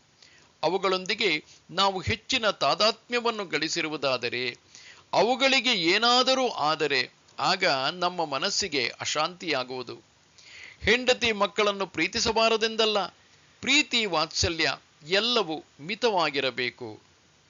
ನಿತ್ಯವೂ ಸಮಚಿತ್ತತೆಯನ್ನು ಕಾಪಾಡಿಕೊಳ್ಳುವುದು, ಅಂದರೆ ತಾನು ಬಯಸಿದ್ದು ಬಂದರೂ, ತಾನು ಬಯಸಿದ್ದಕ್ಕೆ ವಿರುದ್ಧವಾದದ್ದು ಬಂದರೂ, ಪ್ರಿಯ ಅಪ್ರಿಯ ಘಟನೆಗಳಲ್ಲಿ, ಇಷ್ಟ ಅನಿಷ್ಟವಾದ ಪ್ರಾಪ್ತಿಗಳಲ್ಲಿ ಮನಸ್ಸು ಕುಣಿಯುವುದು ಸಹಜ. ಆದರೆ ಅದು ಶಾಂತಿಯ ಜೀವನವಲ್ಲ. ಮನಸ್ಸಿಗೆ ಸ್ವಲ್ಪ ಶಿಕ್ಷಣವನ್ನು ಕೊಡುವುದಾದರೆ ಅದು ಜೀವನದಲ್ಲಿ ದ್ವಂದ್ವಗಳನ್ನು ಎದುರಿಸುವ ಸಮಯದಲ್ಲಿ ಒಂದೇ ರೀತಿ ಇರುವುದು. ಇದು ಶಾಂತಿಯ ಜೀವನ. ಮನಸ್ಸು ಸಮಾಧಾನವಾಗಿರುವಾಗ ಆಂತರಿಕ ಸ್ಫೂರ್ತಿಯು ನಮಗೇ ತಿಳಿಯದ ರೀತಿಯಲ್ಲಿ ಹೊರಗೆ ಚಿಮ್ಮುತ್ತಿರುತ್ತದೆ. ಮಯಿ ಚಾನನ್ಯಯೋಗೇನ ಭಕ್ತಿರವ್ಯಭಿಚಾರಿಣಿ ವಿವಿಕ್ತ ದೇಶ ಸೇವಿತ್ವಂ ಅರತ್ಯರ್ಜನ ಸಂಸದಿ. ಅನನ್ಯ ಯೋಗದಿಂದ ಕೂಡಿದ ನನ್ನ ಮೇಲಿನ ಅವ್ಯಭಿಚಾರಿಣಿ ಭಕ್ತಿ ಏಕಾಂತ ಸ್ಥಳದಲ್ಲಿರುವುದು, ಜನರ ಗುಂಪು ಸೇರಿರುವ ಕಡೆ ಸೇರದಿರುವುದು. ಮೇಲೆ ಹೇಳಿರುವ ಗುಣಗಳನ್ನು ನಿಷ್ಠೆಯಿಂದ ಯಾರು ಬೆಳೆಸಿಕೊಳ್ಳುತ್ತಾನೋ ಅಂಥವನ ಅಂತಃಕರಣವು ತನ್ನ ಶಕ್ತಿ ಸಾಮರ್ಥ್ಯಗಳನ್ನೆಲ್ಲ ಸಾಮಾನ್ಯರಂತೆ ಕಳೆದುಕೊಳ್ಳದೆ ಒಳಗೆ ಶೇಖರಿಸಿಟ್ಟುಕೊಳ್ಳುತ್ತದೆ. ಹೀಗೆ ಶೇಖರಿಸಿಕೊಂಡ ಶಕ್ತಿಯು ಒಳ್ಳೆಯ ರೀತಿಯಲ್ಲಿ ವಿನಿಯೋಗವಾಗಬೇಕು. ಅದಕ್ಕಾಗಿ ಪರಮಾತ್ಮನು ಭಕ್ತಿಯನ್ನು ಮಾಡುವುದರ ಮೂಲಕ ಅದನ್ನು ಸರಿಯಾಗಿ ವಿನಿಯೋಗಿಸಿಕೊಳ್ಳಬೇಕು ಎಂದು ಹೇಳುತ್ತಿದ್ದಾನೆ. ಅನನ್ಯ ಯೋಗದಿಂದ ಕೂಡಿದ ಅವ್ಯಭಿಚಾರಿಣಿ ಭಕ್ತಿ ಎಂದರೆ ಒಂದು ವಸ್ತುವಿನ ಮೇಲೆ ಮನಸ್ಸನ್ನು ಕೇಂದ್ರೀಕರಿಸುವುದು ಏಕಾಗ್ರತೆಯಾಗುತ್ತದೆ. ಈ ಏಕಾಗ್ರತೆಯು ಎರಡು ರೀತಿಯಲ್ಲಿ ನಷ್ಟವಾಗುವುದು. ಒಂದು, ಮನಸ್ಸು ಚಂಚಲಗೊಳ್ಳುವುದರಿಂದ. ಎರಡನೆಯದು, ಅದು ಚಿಂತಿಸುತ್ತಿರುವ ವಸ್ತುವನ್ನು ಬದಲಾಯಿಸುವುದರಿಂದ. ಇವೆರಡಕ್ಕೂ ಸ್ಥಿರವಾಗಿರಬೇಕು. ಆಗ ಮಾತ್ರ ಪೂರ್ಣ ರೀತಿಯ ಏಕಾಗ್ರತೆ ಸಾಧ್ಯ. ಇದನ್ನೇ ಅನನ್ಯ ಯೋಗದ ಭಕ್ತಿ ಅಥವಾ ಅವ್ಯಭಿಚಾರಿಣಿ ಭಕ್ತಿ ಎಂದು ಕರೆಯುವುದು. ಸಾಮಾನ್ಯವಾಗಿ ನಾವು ಮಾಡುವ ಭಕ್ತಿಯು ತದ್ವಿರುದ್ಧವಾಗಿರುವುದು. ನಮ್ಮ ದೇವರುಗಳು ಪ್ರತಿನಿತ್ಯವೂ ಬದಲಾಗುತ್ತಲೇ ಇರುತ್ತಾರೆ. ಹಾಗಾಗಿ ಮನಸ್ಸಿನ ಏಕಾಗ್ರತೆಗೂ ಭಂಗ ಬರುತ್ತದೆ. ಅದಕ್ಕಾಗಿ ಪರಮಾತ್ಮನು ಇಲ್ಲಿ ಹೇಳಿರುವುದು, ಮನಸ್ಸು ಬುದ್ಧಿಯು ಆತ್ಮನಲ್ಲೇ ನಿಷ್ಠೆಯನ್ನು ಪಡೆಯುವಂತೆ ಮಾಡು ಎಂದು. ಆಗ ಮಾತ್ರ ಸಾಧನೆಯಲ್ಲಿ ಮುಂದುವರಿಯಲು ಸಾಧ್ಯವಾಗುವುದು. ಮನಸ್ಸಿನಲ್ಲಿ ಅನ್ಯ ವಸ್ತುಗಳ ಚಿಂತನೆ ಇರಬಾರದು. ಅಂದರೆ ಮಾತ್ರ ಅದು ಆತ್ಮ ಚಿಂತನೆಯಲ್ಲಿ ಸ್ಥಿರವಾಗಿ ನಿಲ್ಲುವುದು. ಸಾಧಕರು ಇದನ್ನು ಅಭ್ಯಾಸ ಮಾಡಿಕೊಳ್ಳಬೇಕು. ಅಪಕ್ವವಾದ ಮನಸ್ಸು ಮಾತ್ರ ನಾನಾ ರೀತಿಯ ವಿಷಯ ಚಿಂತನೆಗಳ ಮೂಲಕ ತನ್ನ ಸ್ಥಿರತೆಯನ್ನು ಕಳೆದುಕೊಳ್ಳುವುದು. ಪರಮಾತ್ಮನು ಇಲ್ಲಿ ಹಾಗೆ ಮಾಡಿಕೊಳ್ಳಬಾರದು ಎಂದು ಎಚ್ಚರಿಸುತ್ತಿದ್ದಾನೆ. ಅನನ್ಯ ಯೋಗದ ಮೂಲಕ ಭಕ್ತಿಯನ್ನು ಮಾಡಬೇಕು ಎಂದು ಒತ್ತಿ ಹೇಳುತ್ತಿದ್ದಾನೆ. ಅಷ್ಟು ಹೇಳಿಯೂ ಅವನ ಮನಸ್ಸಿಗೆ ತೃಪ್ತಿಯಾಗದುದಕ್ಕೆ ಅವ್ಯಭಿಚಾರಿ ರೀತಿಯ ಭಕ್ತಿಯನ್ನು ಮಾಡಬೇಕು ಎಂದು ಹೇಳಿದ್ದಾನೆ. ನಮ್ಮ ಆಂತರಿಕ ಶಕ್ತಿ ಸಾಮರ್ಥ್ಯವನ್ನು ಸುಮ್ಮನೆ ವ್ಯರ್ಥವಾಗಿ ಹಾಳು ಮಾಡಿಕೊಳ್ಳುವುದಕ್ಕೆ ವ್ಯಭಿಚಾರ ಎಂದು ಹೆಸರು.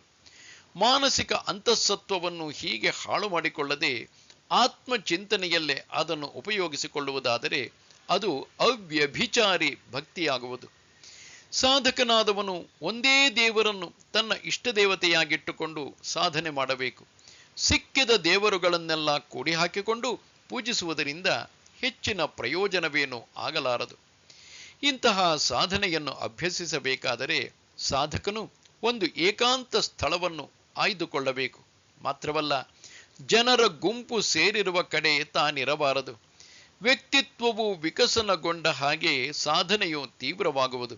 ಆಗ ಸ್ವಾಭಾವಿಕವಾಗಿಯಾದರೂ ಸಾಧಕನು ಏಕಾಂತವನ್ನು ಬಯಸುತ್ತಾನೆ. ಒಬ್ಬ ಕವಿಯಾಗಲಿ, ಒಬ್ಬ ಕಲೆಗಾರನಾಗಲಿ ಅಥವಾ ವಿಜ್ಞಾನಿಯಾಗಲಿ ಪ್ರತಿಯೊಬ್ಬರೂ ತಮ್ಮ ಸಾಧನೆಯ ಕ್ಷೇತ್ರದಲ್ಲಿ ಮುಂದುವರಿದಂತೆ ಅವರು ಏಕಾಂತ ಸ್ಥಳವನ್ನು ಆರಿಸುತ್ತಾರೆ. ಸಾಧಕನ ಮನಸ್ಸು ಕೂಡ ಕಾಲ ಕಳೆದಂತೆ ಅದು ಹೆಚ್ಚು ಹೆಚ್ಚು ಅಂತರ್ಮುಖವಾಗುವುದು. ಅಲ್ಲಿಂದ ಮುಂದೆ ಅವನು ತನ್ನ ಅನುಭವ ಪ್ರಪಂಚದಲ್ಲೇ ಏಕಾಂಗಿಯಾಗಿ ಬದುಕುತ್ತಾನೆ. ಅನ್ಯ ವಿಚಾರಗಳು ಮನಸ್ಸಿಗೆ ಬರುವುದನ್ನು ಅವನು ದ್ವೇಷಿಸುತ್ತಾನೆ. ಹೀಗೆ ಮಾನಸಿಕವಾಗಿ ಅವನು ಏಕಾಂತವನ್ನು ಬಯಸುತ್ತಾನೆ. ವಿವಿಕ್ತ ದೇಶವನ್ನು ಸೇವಿಸುವುದು ಮತ್ತು ಏಕಾಂತವನ್ನು ಬಯಸುವುದು ಎಂದರೆ ಪ್ರಪಂಚವನ್ನು ಬಿಟ್ಟು ಓಡಿ ಹೋಗುವುದಲ್ಲ. ಅಧ್ಯಾತ್ಮಜ್ಞಾನ ನಿತ್ಯತ್ವಂ ತತ್ವಜ್ಞಾನಾರ್ಥ ದರ್ಶನಂ ಏತಜ್ಞಾನಮಿತಿ ಪ್ರೋಕ್ತಂ ಅಜ್ಞಾನಂ ಯದತೋನ್ಯಥಾ. ಅಧ್ಯಾತ್ಮ ಜ್ಞಾನದಲ್ಲಿಯೇ ಯಾವಾಗಲೂ ಮನಸ್ಸನ್ನಿಡುವುದು, ತತ್ವಜ್ಞಾನದ ಪ್ರಯೋಜನವಾದ ಮೋಕ್ಷವನ್ನು ಕುರಿತು ಚಿಂತಿಸುತ್ತಿರುವುದು, ಹೀಗೆ ಇವಿಷ್ಟು ಜ್ಞಾನವೆನಿಸುವುದು. ಇದಕ್ಕಿಂತ ಬೇರೆಯಾದದ್ದು ಯಾವುದಿದೆಯೋ ಅದು ಅಜ್ಞಾನವೆನಿಸುವುದು. ಈ ಶ್ಲೋಕದಲ್ಲಿ ಪುನಃ ಸಾಧನೆಗಳನ್ನು ಪರಮಾತ್ಮನು ಹೇಳುತ್ತಾನೆ. ಅಧ್ಯಾತ್ಮ ಜ್ಞಾನದಲ್ಲೇ ಮನಸ್ಸನ್ನಿಟ್ಟುಕೊಳ್ಳುವುದು ಮತ್ತು ಮೋಕ್ಷವು ಪ್ರಾಪ್ತಿಯಾಗುವ ತನಕ ಸಾಧನೆಯನ್ನು ಬಿಡದಿರುವುದು, ಇವೇ ಆ ಎರಡು ಸಾಧನೆಗಳು. ಅಧ್ಯಾತ್ಮ ಜ್ಞಾನದಲ್ಲಿ ಯಾವಾಗಲೂ ಮನಸ್ಸನ್ನಿಡುವುದು ಎಂದರೆ ತತ್ವಜ್ಞಾನವು ಕೇವಲ ಓದಿ ತಿಳಿಯುವಂತಹದ್ದಲ್ಲ. ಜೀವನದಲ್ಲಿ ಅದು ಹಾಸುಹೊಕ್ಕಾಗಿ ಬರಬೇಕು. ಆತ್ಮನು ಮಾತ್ರ ಸತ್ಯ, ಬಾಕಿಯೆಲ್ಲವೂ ಮಿಥ್ಯ ಎಂಬುದನ್ನು ನಿತ್ಯ ಜೀವನದ ಉಸಿರಾಗಿಸಿಕೊಳ್ಳಬೇಕು. ಮೋಕ್ಷವನ್ನು ಕುರಿತು ಚಿಂತಿಸುವುದು ಎಂದರೆ ಸಿದ್ಧಿಯ ಬಗ್ಗೆ ಮನಸ್ಸು ಸದಾ ಚಿಂತಿಸುತ್ತಿರುವುದಾದರೆ ಸಾಧನೆಯಲ್ಲಿ ಎಲ್ಲೂ ನಾವು ಎಡವಿ ಬೀಳುವುದಿಲ್ಲ. ಸಾಧನೆಯ ಮಾರ್ಗದಲ್ಲಿ ಎಷ್ಟು ಅಡೆತಡೆಗಳು ಬಂದರೂ ಮೋಕ್ಷ ಸಾಧನೆಯೊಂದೇ ನನ್ನ ಮುಖ್ಯ ಧ್ಯೇಯ ಎಂಬ ಸ್ಮರಣೆ ಸದಾ ನಡೆಯುತ್ತಿದ್ದರೆ ನಿರ್ಭಯವಾಗಿ ಮುಂದೆ ಸಾಗಬಹುದು. ಆದುದರಿಂದ ಧ್ಯೇಯ ಚಿಂತನೆ ಮನಸ್ಸಿನಲ್ಲಿ ಸದಾ ನಡೆಯುತ್ತಿರಬೇಕು. ಮೇಲೆ ಹೇಳಿರುವ 20 ಗುಣಗಳನ್ನು ಪರಮಾತ್ಮನು ಜ್ಞಾನ ಸಾಧನೆಗಳೆಂದು ಹೆಸರಿಸುತ್ತಾನೆ. ಏಕೆಂದರೆ ಇವು ಆತ್ಮಜ್ಞಾನವನ್ನು ಗಳಿಸುವಲ್ಲಿ ಸಹಾಯವಾಗುತ್ತದೆ. ಉದಾಹರಣೆಗೆ, ಬೆಂಗಳೂರಿಂದ ಮದ್ರಾಸಿಗೆ ಹೊರಟು ನಿಂತ ರೈಲುಗಾಡಿಯನ್ನು ಅಥವಾ ಚೆನ್ನೈಗೆ ಹೊರಟು ನಿಂತ ರೈಲುಗಾಡಿಯನ್ನು ಉದ್ದೇಶಿಸಿ ಮದ್ರಾಸು ಹೊರಡಲು ತಯಾರಾಗಿದೆ ಎಂದು ನಾವು ಹೇಳುವುದಿಲ್ಲವೇ? ಮದ್ರಾಸಿಗೆ ಹೋಗುವ ಗಾಡಿಯನ್ನೇ ಮದ್ರಾಸು ಎಂದು ಹೆಸರಿಸುತ್ತೇವೆ.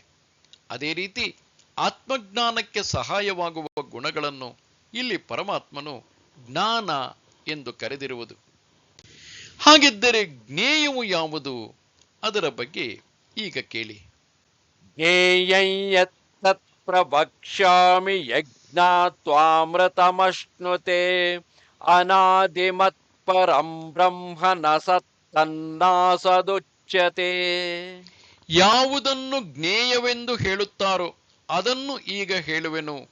ಅದನ್ನು ತಿಳಿಯುವುದರಿಂದ ಮನುಷ್ಯನು ಅಮೃತನಾಗುತ್ತಾನೆ. ಆದಿ ಇಲ್ಲದ ಸತ್ ಮತ್ತು ಅಸತ್ ಎರಡೂ ಅಲ್ಲದ ಪರಬ್ರಹ್ಮವು ಅದು. ಜ್ಞೇಯವನ್ನು ಹೇಳುತ್ತೇನೆ ಎಂದು ಪರಮಾತ್ಮನು ಈ ಶ್ಲೋಕವನ್ನು ಆರಂಭಿಸುತ್ತಾನೆ. ಇದನ್ನು ತಿಳಿಯುವುದರಿಂದ ಮಾನವನು ಅಮೃತತ್ವವನ್ನು ಪಡೆಯುತ್ತಾನೆ ಎಂದು ಹೇಳುತ್ತಾನೆ. ಆತ್ಮನು ಶರೀರೋಪಾದಿಗಳಲ್ಲಿ ತಾದಾತ್ಮ್ಯ ಭಾವವನ್ನು ಬೆಳೆಸಿಕೊಳ್ಳುವುದರಿಂದ ಅವನು ಮರ್ತ್ಯನಾಗಿದ್ದಾನೆ. ಆತ್ಮನು ಈ ಶರೀರ ತಾದಾತ್ಮ್ಯಗಳನ್ನು ಬಿಟ್ಟು ತನ್ನ ಸ್ವರೂಪವನ್ನು ತಿಳಿದುಕೊಳ್ಳುವುದಾದರೆ ಅವನು ಅಮೃತನಾಗುತ್ತಾನೆ. ಈ ಅಮೃತತ್ವವನ್ನು ಪಡೆಯುವುದೇ ನಮ್ಮೆಲ್ಲರ ಧ್ಯೇಯವಾಗಿದೆ. ಅನಾದಿಮತ್ ಅಂದರೆ ಅಧಿಷ್ಠಾನಕ್ಕೆ ಆದಿ ಇರಲು ಸಾಧ್ಯವಿಲ್ಲ, ಅಧ್ಯಸ್ಥವಾಗಿರುವುದಕ್ಕೆ ಮಾತ್ರ ಆದಿ ಮತ್ತು ಅಂತ್ಯ. ಪರಮಾತ್ಮನು ಪ್ರಪಂಚದ ಅಧಿಷ್ಠಾನನಾಗಿರುವುದರಿಂದ ಅವನನ್ನು ಅನಾದಿಮತ್ ಎಂದು ಹೇಳಿರುವುದು. ಕಾಲವು ಹುಟ್ಟಿರುವುದು ಅವನಿಂದಲೇ. ಆತ್ಮನು ಎಲ್ಲವನ್ನೂ ಬೆಳಗುವ ಚೈತನ್ಯವಾಗಿರುವುದರಿಂದ ಅವನನ್ನು ಬೆಳಗುವ ಚೈತನ್ಯ ಇನ್ನೊಂದಿಲ್ಲ. ಆತ್ಮನು ಆತ್ಮನಿಗೆ ವಿಷಯವಾಗುವುದಿಲ್ಲ. ಆದುದರಿಂದ ಅವನನ್ನು ಇದ್ದಾನೆ ಸತ್ ಅಥವಾ ಇಲ್ಲ ಅಸತ್ ಎಂದು ಹೇಳಲು ಸಾಧ್ಯವಿಲ್ಲ.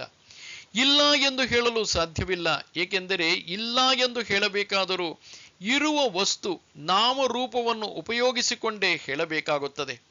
ಉದಾಹರಣೆಗೆ, ಮೊಲದ ಕೊಂಬು ಇಲ್ಲ ಅಥವಾ ಆಕಾಶ ಪುಷ್ಪ ಇಲ್ಲ ಎಂದು ನಾವು ಹೇಳಬಹುದು. ಆದರೆ ನಾವು ಉಪಯೋಗಿಸುವ ಶಬ್ದಗಳು ಪ್ರಪಂಚದಲ್ಲಿ ಇರುವಂತಹವುಗಳು. ಆಚಾರ್ಯ ಶಂಕರರ ಪ್ರಕಾರ ಆತ್ಮನು ನಿರ್ಗುಣನಾಗಿರುವುದರಿಂದ ಅವನನ್ನು ಸತ್ ಎನ್ನುವ ಹಾಗಿಲ್ಲ, ಮತ್ತು ಅವನು ಶರೀರಗಳ ಮೂಲಕ ವ್ಯಕ್ತಗೊಳ್ಳುವುದರಿಂದ ಅವನನ್ನು ಅಸತ್ ಎಂದು ಹೇಳಲಾಗುವುದಿಲ್ಲ. ಸಂಕ್ಷೇಪವಾಗಿ ಹೇಳುವುದಾದರೆ ಸತ್ ಮತ್ತು ಅಸತ್ ಇವೆರಡು ಬುದ್ಧಿಯ ವೃತ್ತಿಗಳು. ಆತ್ಮನು ಬುದ್ಧಿಯನ್ನು ಬೆಳಗುವವನು. ಆದುದರಿಂದ ಅವನನ್ನು ಸತ್ ಎಂದಾಗಲಿ ಅಸತ್ ಎಂದಾಗಲಿ ಹೇಳಲಾಗುವುದಿಲ್ಲ. ಈಗ ಜ್ಞೇಯ ವಸ್ತುವನ್ನು ವಿವರಿಸುತ್ತಾ ಪರಮಾತ್ಮನು ಮುಂದುವರಿಸುತ್ತಾನೆ. ಸರ್ವತಃ ಪಾಣಿಪಾದಂ ತತ್ ಸರ್ವತೋಕ್ಷಿಶಿರೋಮುಖಂ ಸರ್ವತಃ ಶ್ರುತಿಮಲ್ಲೋಕೆ ಸರ್ವಮಾವೃತ್ಯ ತಿಷ್ಠತಿ. ಅದು ಎಲ್ಲೆಲ್ಲಿಯೂ ಕೈಕಾಲುಗಳುಳ್ಳದ್ದು, ಎಲ್ಲೆಲ್ಲಿಯೂ ಕಣ್ಣು ತಲೆ ಮೋರೆಗಳುಳ್ಳದ್ದು, ಎಲ್ಲೆಲ್ಲಿಯೂ ಕಿವಿಗಳುಳ್ಳದ್ದು, ಅದು ಎಲ್ಲವನ್ನೂ ಆವರಿಸಿಕೊಂಡಿರುವುದು. ಅದೃಶ್ಯನಾದ ಪರಮಾತ್ಮನನ್ನು ದೃಶ್ಯ ವಸ್ತುಗಳ ಮೂಲಕ ವಿವರಿಸುವಾಗ ಆ ವಿವರಣೆಯು ಮಂದ ಮಧ್ಯಮ ಅಧಿಕಾರಿಗಳಿಗೂ ಅರ್ಥವಾಗುವಂತಿರುವುದು. ಇಲ್ಲಿ ಶ್ರೀಕೃಷ್ಣನು ಜ್ಞೇಯ ವಸ್ತುಗಳನ್ನು ಮನಸ್ಸಿಗೆ ಅರ್ಥವಾಗುವಂತೆ ವಿವರಿಸುತ್ತಿದ್ದಾನೆ. ಕೈಕಾಲುಗಳು ಜಡವಾಗಿದ್ದರೂ ಅವುಗಳಲ್ಲಿ ಚೈತನ್ಯ ಕಂಡುಬರುವುದು. ನಮ್ಮೆಲ್ಲರ ಕೈಕಾಲುಗಳಿಗೆ ಮತ್ತು ಎಲ್ಲಾ ಇಂದ್ರಿಯಗಳಿಗೆ ಚೈತನ್ಯ ಕೊಡುವುದು ಆ ಪರಬ್ರಹ್ಮ ಶಕ್ತಿ. ಆದುದರಿಂದ ಅವನಿಗೆ ಎಲ್ಲಾ ಕಡೆ ಕೈಕಾಲುಗಳು ಎಂದು ಇಲ್ಲಿ ವರ್ಣಿಸಲಾಗಿದೆ. ನಮ್ಮೆಲ್ಲರ ಕಣ್ಣು ತಲೆ ಮತ್ತು ಮುಖಗಳು ಅದೇ ಪರಬ್ರಹ್ಮನ ಸಾನ್ನಿಧ್ಯದಿಂದ ಚೇತನಗೊಳ್ಳುವವು. ಎಲ್ಲರಲ್ಲೂ ಇರುವ ಪರಮಾತ್ಮ ವಸ್ತುವು ಮಾತ್ರ ಒಂದೇ. ಆದುದರಿಂದ ಅವನು ಸರ್ವವನ್ನೂ ವ್ಯಾಪಿಸಿದ್ದಾನೆ ಎಂದು ಇಲ್ಲಿ ಹೇಳಲಾಗಿದೆ. ಹಾಗಾದರೆ ಪರಮಾತ್ಮನು ಶರೀರದ ಒಳಗೆ ಮಾತ್ರ ಇರಬಹುದು ಎಂದು ಯಾರಾದರೂ ತಿಳಿದುಕೊಳ್ಳಬಹುದು. ಈ ಸಂಶಯವನ್ನು ನಿವಾರಿಸುವುದಕ್ಕೋಸ್ಕರವೇ ಅದು ಎಲ್ಲವನ್ನೂ ಒಳಗೂ ಹೊರಗೂ ವ್ಯಾಪಿಸಿದೆ ಎಂದು ಹೇಳಿದೆ. ಋಗ್ವೇದದ ಪುರುಷ ಸೂಕ್ತದಲ್ಲಿ ಪರಮಾತ್ಮನನ್ನು ಇದೇ ಶಬ್ದಗಳಲ್ಲಿ ಸ್ತುತಿಸಲಾಗಿದೆ. ಮುಂದುವರಿಸುತ್ತಾ, ಸರ್ವೇಂದ್ರಿಯ ಗುಣಾಭಾಸಂ ಸರ್ವೇಂದ್ರಿಯ ವಿವರ್ಜಿತಂ ಅಸಕ್ತಂ ಸರ್ವಭೃಚ್ಚೈವ ನಿರ್ಗುಣಂ ಗುಣಭೋಕ್ತೃ ಚ. ಅದು ಸಕಲ ಇಂದ್ರಿಯಗಳ ಗುಣಗಳ ಮೂಲಕ ತೋರಿ ಬರುತ್ತಿರುವುದು. ಯಾವ ಇಂದ್ರಿಯಗಳು ಅದಕ್ಕೆ ಇರುವುದಿಲ್ಲ, ಯಾವ ವಸ್ತುಗಳ ಸಂಬಂಧವೂ ಅದಕ್ಕಿಲ್ಲ. ಅದು ಎಲ್ಲವನ್ನೂ ಧರಿಸಿರುವುದು. ಯಾವ ಗುಣಗಳು ಅದಕ್ಕಿರುವುದಿಲ್ಲ, ಗುಣಗಳನ್ನು ಅನುಭವಿಸುವುದು ಅದೇ. ಹೀಗೆ ಒಂದಕ್ಕೊಂದು ವಿರುದ್ಧವಾಗಿ ಕಾಣುವಂತಹ ಹೇಳಿಕೆಗಳ ಮೂಲಕ ಪರಮಾತ್ಮನನ್ನು ನಿರ್ದೇಶಿಸುವುದು ಶಾಸ್ತ್ರದ ಒಂದು ವಿಚಿತ್ರ ಶೈಲಿ. ಅಪಕ್ವವಾದ ಬುದ್ಧಿಗೆ ಇದು ಅರ್ಥವೇ ಆಗಲಿಕ್ಕಿಲ್ಲ. ಉಪನಿಷತ್ತುಗಳಲ್ಲೂ ಕೂಡ ಇದೇ ರೀತಿಯ ಹೇಳಿಕೆಗಳಿವೆ.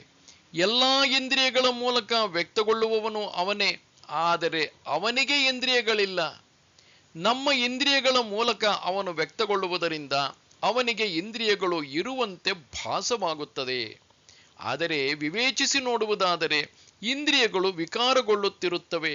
ಪರಮಾತ್ಮನು ನಿರ್ವಿಕಾರಿ. ಆತ್ಮನಲ್ಲಿ ಇಂದ್ರಿಯಗಳ ಯಾವ ಗುಣವೂ ಇಲ್ಲ. ಅವನು ಶುದ್ಧ ಚೈತನ್ಯ ಸ್ವರೂಪನು. ಅಸಕ್ತನು ಎಂದರೆ ಎಲ್ಲವನ್ನೂ ಧರಿಸಿರುವನು. ಇದನ್ನು ಅರ್ಥ ಮಾಡಿಕೊಳ್ಳುವುದು ಇನ್ನೂ ಕಷ್ಟ. ಇದು ಅರ್ಥವಾಗುವಂತೆ, ಅಂದರೆ ಅಸಕ್ತನು ಆದರೆ ಎಲ್ಲವನ್ನೂ ಧರಿಸಿರುವನು, ಇದನ್ನು ಅರ್ಥ ಮಾಡಿಕೊಳ್ಳಬೇಕಾದರೆ ನಮ್ಮ ಋಷಿಗಳು ಕೆಲವು ದೃಷ್ಟಾಂತಗಳ ಮೂಲಕ ವಿವರಿಸಿದ್ದಾರೆ. ಉದಾಹರಣೆಗೆ, ಎಲ್ಲ ಅಲೆಗಳನ್ನು ಆಧರಿಸಿರುವುದು ಸಮುದ್ರ. ಆದರೂ ಅಲೆಗಳಿಗೂ ಸಮುದ್ರಕ್ಕೂ ಯಾವ ರೀತಿಯ ಸಂಘವಾಗಲೇ ಇಲ್ಲ. ಅದೇ ರೀತಿ ಎಲ್ಲ ಬಟ್ಟೆಗಳನ್ನು ಆಧರಿಸಿರುವುದು ಹತ್ತಿ. ಆದರೆ ಬಟ್ಟೆಯನ್ನು ಹತ್ತಿ ಎಂದು ಹೇಳುವ ಹಾಗಿಲ್ಲ. ಅದೇ ರೀತಿ ಬಹುರೂಪ ಪ್ರಪಂಚವನ್ನು ಆಧರಿಸಿರುವುದು ಪರಬ್ರಹ್ಮ ವಸ್ತು. ಬಹುರೂಪ ಪ್ರಪಂಚದಲ್ಲಿ ಕಂಡುಬರುವ ನಾಮರೂಪಗಳೆಲ್ಲ ಪರಬ್ರಹ್ಮವಲ್ಲ. ಆದರೂ ಅವೆಲ್ಲವೂ ಅಸ್ತಿತ್ವದಲ್ಲಿರುವುದು ಅವನಿಂದಾಗಿ, ಪರಬ್ರಹ್ಮನಿಂದಾಗಿ. ನಿರ್ಗುಣನು ಮತ್ತು ಗುಣಭೋಕ್ತೃವು ಕೂಡ. ಮನುಷ್ಯನ ಮನಸ್ಸು ಬುದ್ಧಿಯಲ್ಲಿ 3 ಗುಣಗಳಿವೆ. ಸತ್ವ, ರಜಸ್ ಮತ್ತು ತಮಸ್ ಎಂಬ ಈ 3 ಗುಣಗಳು ಮನುಷ್ಯನ ಮನಸ್ಸಿನ ಚಟುವಟಿಕೆಗಳನ್ನು ನಿರ್ಧರಿಸುತ್ತವೆ. ಆತ್ಮನಿಗೆ ಇವು ವಿಷಯಗಳಾದುದರಿಂದ ಆತ್ಮನು ಇವುಗಳಿಗಿಂತ ಬೇರೆ. ಅವನಲ್ಲಿ ಗುಣಗಳಿಲ್ಲ. ಆದರೆ ಮನಸ್ಸು ಬುದ್ಧಿಯಲ್ಲಿ ಗುಣಗಳು ವ್ಯಕ್ತಗೊಳ್ಳುವುದು ಆತ್ಮನ ಬೆಳಕಿನಿಂದಲೇ. ಜೀವವೇಷಧಾರಿಯಾಗಿ ಮನಸ್ಸು ಬುದ್ಧಿಯಲ್ಲಿ ಇರುವ ಗುಣಗಳನ್ನು ಭೋಗಿಸುವವನು ಅವನೇ ಆಗಿರುವುದರಿಂದ ಅವನಿಗೆ ಗುಣಭೋಕ್ತೃ ಎಂದು ಹೆಸರು. ಸಂಕ್ಷೇಪದಲ್ಲಿ ಹೇಳುವುದಾದರೆ, ಉಪಾಧಿ ಸಹಿತನಾಗಿ ಅವನಿರುವಾಗ ಅವನಿಗೆ ಗುಣಭೋಕ್ತೃವೆಂದು, ನಿರುಪಾಧಿಕ ಪರಬ್ರಹ್ಮನಿಗೆ ನಿರ್ಗುಣನು ಎಂದು ಹೆಸರು. ಹೀಗೆ ಈ ಶ್ಲೋಕದಲ್ಲಿ ಜ್ಞೇಯ ಪರಬ್ರಹ್ಮನನ್ನು ಶರೀರ, ಇಂದ್ರಿಯ, ಮನಸ್ಸು, ಬುದ್ಧಿಗಿಂತ ಆಚೆ ಕಡೆ ಇರುವವನು ಎಂದು, ಅವುಗಳ ಸಂಬಂಧ ಅವನಿಗಿಲ್ಲ ಎಂದು ತಿಳಿಸಿದ್ದಾಯಿತು. ಇಷ್ಟು ಮಾತ್ರವಲ್ಲ, ಸಕಲ ಜೀವರಾಶಿಗಳಲ್ಲೂ ಇರುವ ಆತ್ಮನು ಒಬ್ಬನೇ ಎಂಬುದನ್ನು ಈಗ ಪರಮಾತ್ಮನು ತೋರಿಸಿಕೊಡುತ್ತಾನೆ. ಬಹಿರಂತಶ್ಚ ಭೂತಾನಾಂ ಅಚರಂಚರಮೇವ ಚ ಸೂಕ್ಷ್ಮತ್ವಾತ್ತದ ವಿಜ್ಞೇಯಂ ದೂರಸ್ಥಂ ಚಾಂತಿಕೇ ಚ ತತ್. ಅದು ಜೀವರಾಶಿಗಳ ಒಳಗೂ ಹೊರಗೂ ಇರುವುದು, ಸ್ಥಾವರವೂ ಜಂಗಮವೂ ಆಗಿರುವುದು, ಸೂಕ್ಷ್ಮವಾಗಿರುವುದರಿಂದ ತಿಳಿಯಲಶಕ್ಯವಾಗಿರುವುದು. ಅದು ದೂರದಲ್ಲಿಯೂ ಇರುವುದು, ಹತ್ತಿರದಲ್ಲಿಯೂ ಇರುವುದು. ಉಪನಿಷತ್ತುಗಳ ಶೈಲಿಯಲ್ಲಿಯೇ ಇಲ್ಲಿ ಪರಮಾತ್ಮನು ಜ್ಞೇಯ ವಸ್ತುವಿನ ಸರ್ವವ್ಯಾಪಕತ್ವವನ್ನು ತಿಳಿಯಪಡಿಸುತ್ತಿದ್ದಾನೆ. ಪ್ರಾಣಿಗಳ ಒಳಗೂ ಹೊರಗೂ ಅವನು ವ್ಯಾಪಿಸಿರುವನು. ನಮ್ಮೆಲ್ಲರ ಹೃದಯವನ್ನು ಬೆಳಗುವ ಆತ್ಮನು ಒಳಗಿರುವುದು ಮಾತ್ರವಲ್ಲ, ಒಳಗೂ ಹೊರಗೂ ಎಲ್ಲೆಲ್ಲೂ ವ್ಯಾಪಿಸಿರುವನು. ಮನೆಯಲ್ಲಿ ಕುಳಿತುಕೊಂಡು ನಾವು ನಮ್ಮ ರೇಡಿಯೋ ಮೂಲಕ ಇಂಪಾದ ಸಂಗೀತವನ್ನು ಕೇಳುತ್ತೇವೇನೋ ನಿಜ. ಆದರೆ ಸಂಗೀತವನ್ನು ಪ್ರಸರಿಸುವ ವಿದ್ಯುತ್ ಅಲೆಗಳು ರೇಡಿಯೋದ ಒಳಗೆ ಮಾತ್ರ ಇರುವುದಲ್ಲ, ಅವು ಹೊರಗಿನ ವಾತಾವರಣದಲ್ಲಿ ಎಲ್ಲೆಲ್ಲೂ ಇವೆ. ಅದೇ ರೀತಿ ಶರೀರೇಂದ್ರಿಯ, ಮನಸ್ಸು, ಬುದ್ಧಿಗಳಿಂದ ಕೂಡಿದ ಉಪಾಧಿಯು ಇರುವುದಾದರೆ ಅದರ ಮೂಲಕ ವ್ಯಕ್ತಗೊಳ್ಳುವ ಆತ್ಮನು ಒಳಗೂ ಹೊರಗೂ ಎಲ್ಲ ಕಡೆಯೂ ವ್ಯಾಪಿಸಿರುವನು. ಅದನ್ನು ಹೀಗೂ ಹೇಳಬಹುದು: ಜೀವಿಗಳ ಹೊರಗಿರುವವನು ಅವನೇ ಮತ್ತು ಒಳಗಿರುವವನು ಅವನೇ ಎಂದು. ಇನ್ನು ಚರವು ಅಚರವು, ತಮ್ಮ ಸ್ವಇಚ್ಛೆಯಿಂದ ಚಲಿಸುವಂಥ ಪ್ರಾಣಿಗಳಿಗೆ ಜಂಗಮಗಳೆಂದು, ಚಲಿಸದೇ ಇರುವ ವಸ್ತುಗಳಿಗೆ ಸ್ಥಾವರಗಳೆಂದು ಹೆಸರು. ಇವೆರಡೂ ಅವನೇ. ಇನ್ನೊಂದು ರೀತಿ ಅರ್ಥವನ್ನು ಇಲ್ಲಿ ಕೊಡಬಹುದು: ನಿರ್ಗುಣ ಸ್ವರೂಪದ ಪರಬ್ರಹ್ಮನಲ್ಲಿ ಚಲನೆ ಇಲ್ಲ. ಉಪಾಧಿ ಸಹಿತನಾಗಿ ಅವನು ಕಾಣುವಾಗ ಉಪಾಧಿಗಳ ಚಲನೆಯನ್ನು ಅವನ ಮೇಲೆ ಆರೋಪಿಸಿರುವುದರಿಂದ ಅವನು ಚಲಿಸಿದಂತೆ ಕಾಣುತ್ತದೆ. ಉದಾಹರಣೆಗೆ, ಬಸ್ಸಿನಲ್ಲಿ ಕುಳಿತುಕೊಂಡು ನಾವು ಪ್ರಯಾಣಿಸುವಾಗ ನಾವು ಚಲಿಸದಿದ್ದರೂ ಚಲಿಸಿದಂತೆ ಕಾಣುತ್ತದೆ. ಅದೇ ರೀತಿ ಇದು. ಹೀಗೆ ಸಕಲ ಚರಾಚರ ಪ್ರಾಣಿಗಳನ್ನು ಒಳಗೂ ಹೊರಗೂ ವ್ಯಾಪಿಸಿರುವ ಒಂದು ಶಾಶ್ವತ ಶಕ್ತಿ ಇದೆ. ಅದು ಇಲ್ಲದಿರುವುದಾಗಿದ್ದರೆ ಪ್ರಪಂಚಕ್ಕೆ ಅಸ್ತಿತ್ವವಿರುತ್ತಿರಲಿಲ್ಲ. ಅದು ಅತ್ಯಂತ ಸೂಕ್ಷ್ಮವಾಗಿರುವುದರಿಂದ ಅದು ದುರ್ವಿಜ್ಞೇಯವಾಗಿದೆ. ಸ್ಥೂಲವಾಗಿರುವ ವಸ್ತುವಾದರೆ ಅದನ್ನು ಇಂದ್ರಿಯಗಳ ಮೂಲಕ ಗ್ರಹಿಸಬಹುದು. ವಸ್ತುವು ಸ್ಥೂಲವಾದಷ್ಟು 5 ಇಂದ್ರಿಯಗಳಿಗೂ ಅದು ವಿಷಯವಾಗುವುದು. ಭೂಮಿಯನ್ನು ಆಘ್ರಾಣಿಸಬಹುದು, ರುಚಿಸಬಹುದು, ನೋಡಬಹುದು, ಅದರ ಶಬ್ದವನ್ನು ಕೇಳಬಹುದು. ಅದನ್ನು ಮುಟ್ಟಬಹುದು. ಆದರೆ ನೀರಿಗೆ ವಾಸನೆ ಇಲ್ಲ, ಅಗ್ನಿಗೆ ರುಚಿ ಇಲ್ಲ, ಗಾಳಿಗೆ ರೂಪವಿಲ್ಲ, ಆಕಾಶವನ್ನು ಮುಟ್ಟಲು ಸಾಧ್ಯವಿಲ್ಲ. ಕಾರಣವು ಯಾವಾಗಲೂ ಕಾರ್ಯಕ್ಕಿಂತ ಸೂಕ್ಷ್ಮವಾಗಿರುವುದು. ಆಕಾಶಕ್ಕೆ ಕಾರಣ ಆತ್ಮವಸ್ತು. ಹಾಗಿರುವಾಗ ಆತ್ಮನನ್ನು ಇಂದ್ರಿಯಗಳು ಗ್ರಹಿಸಲು ಖಂಡಿತ ಸಾಧ್ಯವಿಲ್ಲ, ಏಕೆಂದರೆ ಅದು ಅತ್ಯಂತ ಸೂಕ್ಷ್ಮವಾಗಿರುವುದು. ಮನಸ್ಸು ಬುದ್ಧಿಗೂ ಅದು ಅಗಮ್ಯವಾದುದು. ಅದು ದೂರವಿರುವುದು, ಅದು ಹತ್ತಿರವಿರುವುದು ಎಂದರೆ ರೂಪವುಳ್ಳ ವಸ್ತುಗಳನ್ನು ಅದು ಅಲ್ಲಿದೆ, ಅದು ಎಲ್ಲಿದೆ ಎಂದು ಹೇಳಬಹುದು. ಯಾವುದು ಸರ್ವಗತವೋ ಅದು ಅದನ್ನು ಅಲ್ಲಿ ಇಲ್ಲಿ ಎಂದು ನಿರ್ದೇಶಿಸಲು ಸಾಧ್ಯವಿಲ್ಲ. ಅಥವಾ ಸರ್ವಗತವಾದ ವಸ್ತುವನ್ನು ಅದು ಅಲ್ಲಿಯೂ ಇದೆ ಇಲ್ಲಿಯೂ ಇದೆ ಎಂದು ಹೇಳಬಹುದು. ಆತ್ಮನನ್ನು ಅವನ ನಿರ್ಗುಣ ಸ್ವರೂಪದಿಂದ ಬಹುರೂಪ ಪ್ರಪಂಚದಿಂದ ದೂರವಿರುವವನು ಎಂದು ಹೇಳಬಹುದು. ಸಗುಣ ರೂಪದಿಂದ ಜೀವಿಗಳ ಹೃದಯವಾಸಿ ಆತ್ಮನಾಗಿರುವುದರಿಂದ ಅವನು ಬಹಳ ಹತ್ತಿರದವನಾಗಿರುವನು. ಈ ಶ್ಲೋಕವು ಬಹಳಷ್ಟು ತೀಕ್ಷ್ಣ ಬುದ್ಧಿಯುಳ್ಳ ಓದುಗನನ್ನು ಸ್ತಬ್ಧಗೊಳಿಸಿ ಬಿಡುತ್ತದೆ. ಅವನು ಬಹಳಷ್ಟು ವಿಚಾರ ಮಾಡುವಂತೆ ಮಾಡುತ್ತದೆ, ಏಕೆಂದರೆ ಇಲ್ಲಿ ಪರಮಾತ್ಮನ ಅಂತರ್ಯಾಮಿ ಸ್ವರೂಪವನ್ನು ಮತ್ತು ಅವನ ಅತೀತತ್ವವನ್ನು ವರ್ಣಿಸಲಾಗಿದೆ. ಮುಂದುವರಿಸುತ್ತಾ, ಅವಿಭಕ್ತಂಚ ಭೂತೇಷು ವಿಭಕ್ತಮಿವ ಚ ಸ್ಥಿತಂ ಭೂತಭರ್ತ್ರ ಚ ತಜ್ಞೇಯಂ ಗ್ರಸಿಷ್ಣು ಪ್ರಭವಿಷ್ಣು ಚ. ಅವನು ಬೇರೆ ಬೇರೆಯಾಗಿಲ್ಲದಿದ್ದರೂ ಪ್ರಾಣಿಗಳಲ್ಲಿ ಬೇರೆ ಬೇರೆಯಾಗಿರುವಂತೆಯೇ ಕಾಣುವುದು. ಅದು ಜೀವರಾಶಿಗಳನ್ನು ಧರಿಸಿರುವುದಾಗಿ, ಉತ್ಪತ್ತಿ ಮಾಡುವುದಾಗಿ ಮತ್ತು ಲಯಗೊಳಿಸುವುದಾಗಿ ಕಾಣುತ್ತದೆ. ಆತ್ಮನು ಅಖಂಡವಾಗಿದ್ದರೂ ಪ್ರಾಣಿಗಳಲ್ಲಿ ಬೇರೆ ಬೇರೆಯಾಗಿರುವಂತೆ ಕಾಣುತ್ತಾನೆ. ವಿದ್ಯುತ್ ಶಕ್ತಿಯು ಸರ್ವವ್ಯಾಪಕವಾಗಿ ಒಂದೇ ಆಗಿದ್ದರೂ ಅದು ಬಲ್ಬುಗಳಲ್ಲಿ ಬೇರೆ ಬೇರೆಯಾಗಿ ಕಾಣುತ್ತದೆ. ಆಕಾಶವು ಸರ್ವಗತವಾಗಿ ಒಂದೇ ಆಗಿದ್ದರೂ ಘಟಾಕಾಶ, ಪಟಾಕಾಶ ಎಂಬ ಈ ರೀತಿಯ ಬೇರೆ ಬೇರೆಯಾಗಿ ಕಾಣುವುದು ತೋರಿಕೆಗೆ ಮಾತ್ರ ಎಂಬುದನ್ನು ಇಲ್ಲಿ ತಿಳಿಯಬೇಕು. ಜೀವರಾಶಿಗಳ ಉತ್ಪತ್ತಿ, ಸ್ಥಿತಿ ಮತ್ತು ಲಯಕರ್ತನು. ಕಂಬವು ಭೂತದ ಸೃಷ್ಟಿಗೆ, ಸ್ಥಿತಿಗೆ ಮತ್ತು ಲಯಕ್ಕೆ ಹೇಗೆ ಕಾರಣವೋ ಹಾಗೆ ಭೂತವನ್ನು ಉತ್ಪತ್ತಿ ಮಾಡಿದುದು ಕಂಬವೇ, ಅದನ್ನು ಆಮೇಲೆ ನುಂಗುವುದು ಕಂಬವೇ. ಭೂಮಿಯ ಮೇಲಿರುವ ಎಲ್ಲಾ ಗಿಡಮರಗಳನ್ನು ಉತ್ಪತ್ತಿ ಮಾಡುವುದು ಭೂಮಿಯೇ, ಕೊನೆಗೆ ಅವುಗಳನ್ನೆಲ್ಲ ನುಂಗುವುದು ಭೂಮಿಯೇ. ಸಮುದ್ರವು ಎಲ್ಲ ಅಲೆಗಳ ಉತ್ಪತ್ತಿ ಸ್ಥಾನ ಮತ್ತು ಆ ಎಲ್ಲ ಅಲೆಗಳನ್ನು ನುಂಗುವುದು ಅದೇ. ಅದೇ ರೀತಿ ಪರಬ್ರಹ್ಮವು ಬಹುರೂಪ ಪ್ರಪಂಚದ ಉತ್ಪತ್ತಿಯನ್ನು ಮಾಡುತ್ತದೆ ಮತ್ತು ಅವೆಲ್ಲವನ್ನೂ ತಾನೇ ನುಂಗಿಬಿಡುತ್ತದೆ. ಕನಸಿನ ಪ್ರಪಂಚವು ನನ್ನಿಂದಲೇ ಉತ್ಪತ್ತಿಯಾಗಿ ಅದು ನನ್ನಲ್ಲೇ ಲಯವಾದಂತೆ. ಇದು ತಿಳಿಯಬೇಕಾದುದು. ಈ ಅಧ್ಯಾಯದ 13ನೇ ಶ್ಲೋಕದಿಂದ ಈ ಜ್ಞೇಯ ವಸ್ತುವಿನ ಕುರಿತಾಗಿಯೇ ಹೇಳುತ್ತಿರುವುದು. ಪ್ರತಿಯೊಬ್ಬ ಮಾನವನು ಜೀವನದಲ್ಲಿ ತಿಳಿಯಲೇಬೇಕಾದ ವಸ್ತುವು ಅವನ ಆತ್ಮವೇ. ಮನಸ್ಸು ಬುದ್ಧಿಯನ್ನು ಶುದ್ಧೀಕರಿಸಿಕೊಂಡು ಸಾಧಕನಾದವನು ತಿಳಿಯಲಪೇಕ್ಷಿಸುವುದು ಈ ಪರಬ್ರಹ್ಮವನ್ನೇ. ಹೀಗೆ ಸರ್ವವ್ಯಾಪಕವಾಗಿ ಒಂದೇ ಆತ್ಮತತ್ವವು ಇರುವುದಾದರೆ ಅದು ಕತ್ತಲೆಯಂತೆ ಇರುವ ವಸ್ತುವೋ ಏನೋ ಎಂದು ಯಾರಿಗಾದರೂ ಸಂಶಯ ಬರಬಹುದು. ಈ ಸಂಶಯವನ್ನು ನಿವಾರಿಸುತ್ತಾ ಪರಮಾತ್ಮನು ಹೇಳುತ್ತಾನೆ, ಜ್ಯೋತಿಷಾಮಪಿ ತಜ್ಜ್ಯೋತಿಃ ತಮಸಃ ಪರಮುಚ್ಯತೆ ಜ್ಞಾನಂ ಜ್ಞೇಯಂ ಜ್ಞಾನಗಮ್ಯಂ ಹೃದಯ ಸರ್ವಸ್ಯ ವಿಷ್ಠಿತಂ. ಅದು ಬೆಳಕುಗಳಿಗೆಲ್ಲ ಬೆಳಕಾಗಿರುವುದು, ಕತ್ತಲೆಯ ಆಚೆಗಿರುವುದು.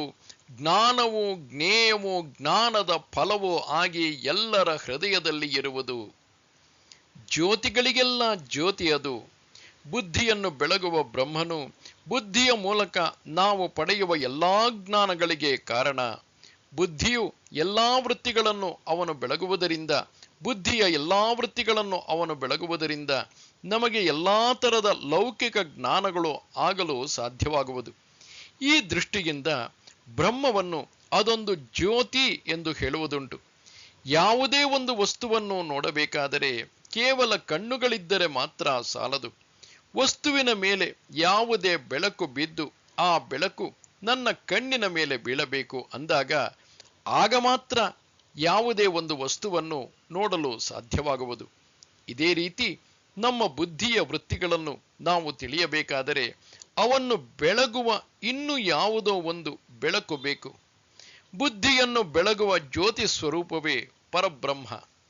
ಹೊರಗಡೆಯ ಪ್ರಪಂಚದಲ್ಲಿ ಸೂರ್ಯ, ಚಂದ್ರ, ವಿದ್ಯುತ್, ಬೆಂಕಿ ಮೊದಲಾದ ಎಲ್ಲ ಬೆಳಕುಗಳಿಗೂ ಆಧಾರ ಶಕ್ತಿಯು ಈ ಬೆಳಕು.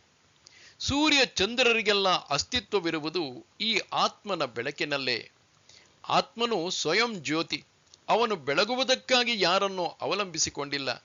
ಆದರೆ ಸೂರ್ಯನಿದ್ದಾನೆ, ಚಂದ್ರನಿದ್ದಾನೆ ಎಂದು ಹೇಳಬೇಕಾದರೆ ನಮಗೆ ಕಣ್ಣುಗಳು ಬೇಕು. ಕೇವಲ ಕಣ್ಣುಗಳಿಗೆ ನೋಡಲು ಸಾಧ್ಯವಿಲ್ಲ. ಕಣ್ಣುಗಳಿಗೆ ಮನಸ್ಸು ಬೇಕು. ಮನಸ್ಸಿನ ಹಿಂದೆ ಬುದ್ಧಿ ಇರಬೇಕು. ಬುದ್ಧಿಯು ಸ್ವಂತವಾಗಿ ಏನನ್ನೂ ಮಾಡಲು ಸಾಧ್ಯವಿಲ್ಲ. ಬುದ್ಧಿಯ ಹಿಂದೆ ಆತ್ಮನ ಬೆಳಕಿದ್ದರೆ ಮಾತ್ರ ಬುದ್ಧಿ. ಬುದ್ಧಿಯ ಮೂಲಕ ಮನಸ್ಸು, ಮನಸ್ಸಿನ ಮೂಲಕ ಕಣ್ಣುಗಳು ಮತ್ತು ಕಣ್ಣುಗಳ ಮೂಲಕ ಸೂರ್ಯ ಚಂದ್ರರನ್ನು ನೋಡಲು ಸಾಧ್ಯವಾಗುವುದು. ಹೀಗೆ ಆತ್ಮನು ಎಲ್ಲಾ ಜ್ಯೋತಿಗಳ ಜ್ಯೋತಿ. ಅವನು ಕತ್ತಲೆಗಿಂತ ಆಚೆ ಕಡೆ ಇರುವವನು. ಹೊರಗಿನ ಪ್ರಪಂಚವನ್ನು ಹಾಗೂ ಒಳಗಿನ ಪ್ರಪಂಚವನ್ನು ಬೆಳಗುವ ಆತ್ಮನು ಸ್ವಯಂ ಜ್ಯೋತಿ ಸ್ವರೂಪನು ಎಂದು ಹೇಳಿದ ಮೇಲೆ ಇನ್ನೂ ಕೆಲವು ವಿದ್ಯಾರ್ಥಿಗಳ ಮನಸ್ಸಿನಲ್ಲಿ ಅದು ಹೊರಗಿನ ಜ್ಯೋತಿಗಳಂತೆ ಬುದ್ಧಿಗೆ ವಿಷಯವಾಗಿ ಇರುವಂಥದ್ದೋ ಏನೋ ಎಂದು ಅನಿಸಬಹುದು. ಹೊರಗಿನ ಪ್ರಪಂಚದಲ್ಲಿ ಬೆಳಕು ಎಂದ ಕೂಡಲೇ ಕತ್ತಲೆಯನ್ನು ನಿವಾರಿಸುವ ಬೆಳಕು ಎಂದೇ ತಿಳಿಯುವುದು. ಸೂರ್ಯನಿಲ್ಲದಿರುತ್ತಿದ್ದರೆ ಪ್ರಪಂಚದಲ್ಲಿ ಹಗಲು ರಾತ್ರಿಗಳೇ ಇರುತ್ತಿರಲಿಲ್ಲ. ಸೂರ್ಯನ ದೃಷ್ಟಿಯಿಂದ ಕತ್ತಲೆಗೆ ಅಸ್ತಿತ್ವವೇ ಇಲ್ಲ. ಹೀಗೆ ಪ್ರಪಂಚದಲ್ಲಿ ನಾವು ಬೆಳಕು ಕತ್ತಲೆ ಎಂದು ಹೇಳುವುದು ಒಂದಕ್ಕೊಂದು ಹೋಲಿಸಿಕೊಂಡು. ಈ ಎರಡನ್ನೂ ಬೆಳಗುವುದು ಆತ್ಮನೇ. ಇಲ್ಲಿ ತಮಸ್ ಎಂಬ ಶಬ್ದಕ್ಕೆ ಕತ್ತಲೆ ಎಂದು ಅರ್ಥವಲ್ಲ. ಇಲ್ಲಿ ತಮಸ್ ಎಂದರೆ ಅಜ್ಞಾನ ಎಂದರ್ಥ. ಅಜ್ಞಾನವು ಅಂತಃಕರಣಕ್ಕೆ ಸಂಬಂಧಪಟ್ಟದ್ದು. ಈ ಅಜ್ಞಾನವನ್ನು ಸೂರ್ಯ ಚಂದ್ರರಿಗೆ ಬೆಳಗುವುದಕ್ಕೆ ಸಾಧ್ಯವಿಲ್ಲ. ಅಜ್ಞಾನವನ್ನು ಬೆಳಗುವುದು ಆತ್ಮನೇ. ಆದುದರಿಂದ ಅವನಿಗೆ ತಮಸಃ ಪರಃ ಎಂದರೆ ಕತ್ತಲೆಯನ್ನು ಬೆಳಗುವವನು ಎಂದು ಹೇಳಲಾಗಿದೆ. ಆತ್ಮನು ಜ್ಞಾನವು, ಜ್ಞೇಯವು, ಜ್ಞಾನಗಮ್ಯವು ಎಂದು ಪರಮಾತ್ಮನು ಇಲ್ಲಿ ಹೇಳುತ್ತಾನೆ. ಆತ್ಮನನ್ನು ತಿಳಿಯಬೇಕೆಂಬ ದೃಷ್ಟಿಯಿಂದಲೇ ಅಮಾನಿತ್ವಾದಿ ಗುಣಗಳನ್ನು ಇವುಗಳನ್ನು ಜ್ಞಾನ ಎಂದು ಹೇಳಿದ್ದಾನೆ. ನಾವು ಬೆಳೆಸಿಕೊಳ್ಳುವುದು. ಆತ್ಮನಿಗೆ ಹೆಸರು ಜ್ಞೇಯ ವಸ್ತು, ಏಕೆಂದರೆ ಅವನನ್ನು ಪಡೆಯುವುದೇ ನಮ್ಮ ಪರಮ ಪುರುಷಾರ್ಥವಾಗಿದೆ. ಆತ್ಮನನ್ನು ಶಾಸ್ತ್ರಜ್ಞಾನದ ಮೂಲಕ ಮಾತ್ರ ಪಡೆಯಲು ಸಾಧ್ಯವಿರುವುದರಿಂದ ಅವನನ್ನು ಜ್ಞಾನಗಮ್ಯನೆಂದು ಇಲ್ಲಿ ಹೇಳಲಾಗಿದೆ. ಇನ್ನು ಕೊನೆಯದಾಗಿ ಎಲ್ಲರ ಹೃದಯವನ್ನು ಪ್ರವೇಶಿಸಿ ಅವನು ಇರುವನು. ಆತ್ಮನು ಜ್ಞೇಯ ವಸ್ತು, ಅವನನ್ನು ನಾವು ತಿಳಿಯಲೇಬೇಕು ಎಂದು ಇಷ್ಟೆಲ್ಲ ಹೇಳಿದ ಮೇಲೆ ಅವನು ಎಲ್ಲಿದ್ದಾನೆ, ಅವನನ್ನು ಹೇಗೆ ತಿಳಿದುಕೊಳ್ಳುವುದು ಎಂಬುದನ್ನೆಲ್ಲ ತಿಳಿಸಬೇಡವೇ, ತಿಳಿಸಿ ಹೇಳಬೇಡವೇ? ಪರಮಾತ್ಮನು ಹೇಳುತ್ತಾನೆ, ಆತ್ಮನು ಎಲ್ಲರ ಹೃದಯವನ್ನು ಪ್ರವೇಶಿಸಿ ಇದ್ದಾನೆ. ಇಲ್ಲಿ ಹೃದಯ ಎಂದರೆ ಎದೆಯ ಎಡಭಾಗದಲ್ಲಿ ರಕ್ತವನ್ನು ಶುದ್ಧೀಕರಿಸುವ ಸಲುವಾಗಿ ಪರಿಚಲನೆ ಮಾಡುವ ಹೃದಯವಲ್ಲ. ನಮ್ಮ ಮನಸ್ಸು ಬುದ್ಧಿ ಇರುವ ಸ್ಥಳವೇ ಹೃದಯ. ಅದೇ ಆತ್ಮನ ವಾಸಸ್ಥಾನ. ಜ್ಯೋತಿಗಳಿಗೆಲ್ಲ ಜ್ಯೋತಿಯಾಗಿರುವ, ಅಜ್ಞಾನವೆಂಬ ಕತ್ತಲೆಯನ್ನು ಬೆಳಗುವ, ಜ್ಞೇಯ ಸ್ವರೂಪನಾಗಿರುವ ಆತ್ಮನನ್ನು ಈ ಜಾಗದಲ್ಲಿ ನಾವು ಸಾಕ್ಷಾತ್ಕರಿಸಿಕೊಳ್ಳಬಹುದು. ಈ ಜ್ಯೋತಿಯನ್ನು ಭಕ್ತಿಯ ಎಣ್ಣೆಯ ಮೂಲಕ ಹಚ್ಚಿಕೊಳ್ಳಬೇಕೆಂದು ಪರಮಾತ್ಮನು ಹೇಳುತ್ತಾನೆ. ಇತಿ ಕ್ಷೇತ್ರಂ ತಥಾ ಜ್ಞಾನಂ ಜ್ಞೇಯಂ ಚೋಕ್ತಂ ಸಮಾಸತಃ ಮದ್ಭಕ್ತಯೇ ತದ್ವಿಜ್ಞಾಯ ಮದ್ಭಾವಾಯೋಪಪದ್ಯತೆ. ಹೀಗೆ ಕ್ಷೇತ್ರವನ್ನು, ಜ್ಞಾನವನ್ನು ಮತ್ತು ಜ್ಞೇಯವನ್ನು ಸಂಗ್ರಹವಾಗಿ ಹೇಳಿದ್ದಾಯಿತು. ನನ್ನ ಭಕ್ತನಾದವನು ಇದನ್ನು ಅರಿತುಕೊಂಡು ನನ್ನ ಸ್ವರೂಪವನ್ನು ಪಡೆಯಲು ಯೋಗ್ಯನಾಗುತ್ತಾನೆ. ಉಪನಿಷತ್ತುಗಳಲ್ಲಿ ಪ್ರತಿಪಾದಿಸುವ ತತ್ವವನ್ನು ಇಲ್ಲಿಯವರೆಗೆ ಸಂಕ್ಷೇಪವಾಗಿ ಹೇಳಿದ್ದಾಯಿತು. ಕ್ಷೇತ್ರವೆಂದರೇನು, ಕ್ಷೇತ್ರಜ್ಞ ಎಂದರೆ ಯಾರು, ಕ್ಷೇತ್ರಜ್ಞನನ್ನು ತಿಳಿಯಲು ಅಂತಃಕರಣದಲ್ಲಿ ಯಾವ ಯಾವ ಗುಣಗಳಿರಬೇಕು ಎಂಬುದನ್ನೆಲ್ಲ ಸವಿಸ್ತಾರವಾಗಿ ಹೇಳಿ ಜ್ಞೇಯ ವಸ್ತುವಾದ ಪರಬ್ರಹ್ಮನ ಬಗ್ಗೆಯೂ ವಿವರಿಸಿದ್ದಾಯಿತು. ಮೇಲೆ ಹೇಳಿದ ಎಲ್ಲವನ್ನೂ ಭಕ್ತಿ ಶ್ರದ್ಧೆಯಿಂದ ಯಾರು ಅನುಸರಿಸುತ್ತಾರೋ ಅಂತಹವನು ತನ್ನ ಸ್ವರೂಪವನ್ನೇ ಪಡೆಯುತ್ತಾನೆ ಎಂದು ಪರಮಾತ್ಮನು ಹೇಳುತ್ತಾನೆ. ಇಲ್ಲಿಂದ ಮುಂದಿನ ಶ್ಲೋಕಗಳಲ್ಲಿ ಪ್ರಕೃತಿ ಪುರುಷರ ಕುರಿತು ಪರಮಾತ್ಮನು ಹೇಳಲಿದ್ದಾನೆ. ಪರಮಾತ್ಮನು ಜಗತ್ತು ಮತ್ತು ಜೀವರಾಶಿಗಳ ಉತ್ಪತ್ತಿಗೆ ಪ್ರಕೃತಿ ಪುರುಷರ ಸಂಯೋಗವೇ ಕಾರಣ ಎಂಬುದನ್ನು ಹೇಳುತ್ತಿರುವನು.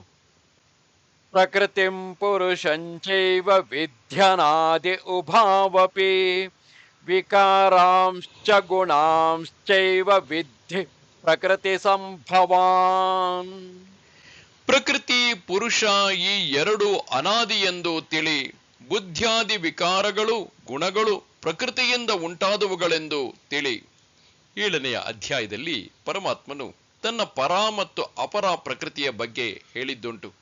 ಈ ಪರ ಅಪರ ಪ್ರಕೃತಿಗಳೇ ಜಗತ್ತಿನ ಸೃಷ್ಟಿಗೆ ಕಾರಣ ಎಂಬುದನ್ನು ಅಲ್ಲಿ ಹೇಳಲಾಗಿತ್ತು.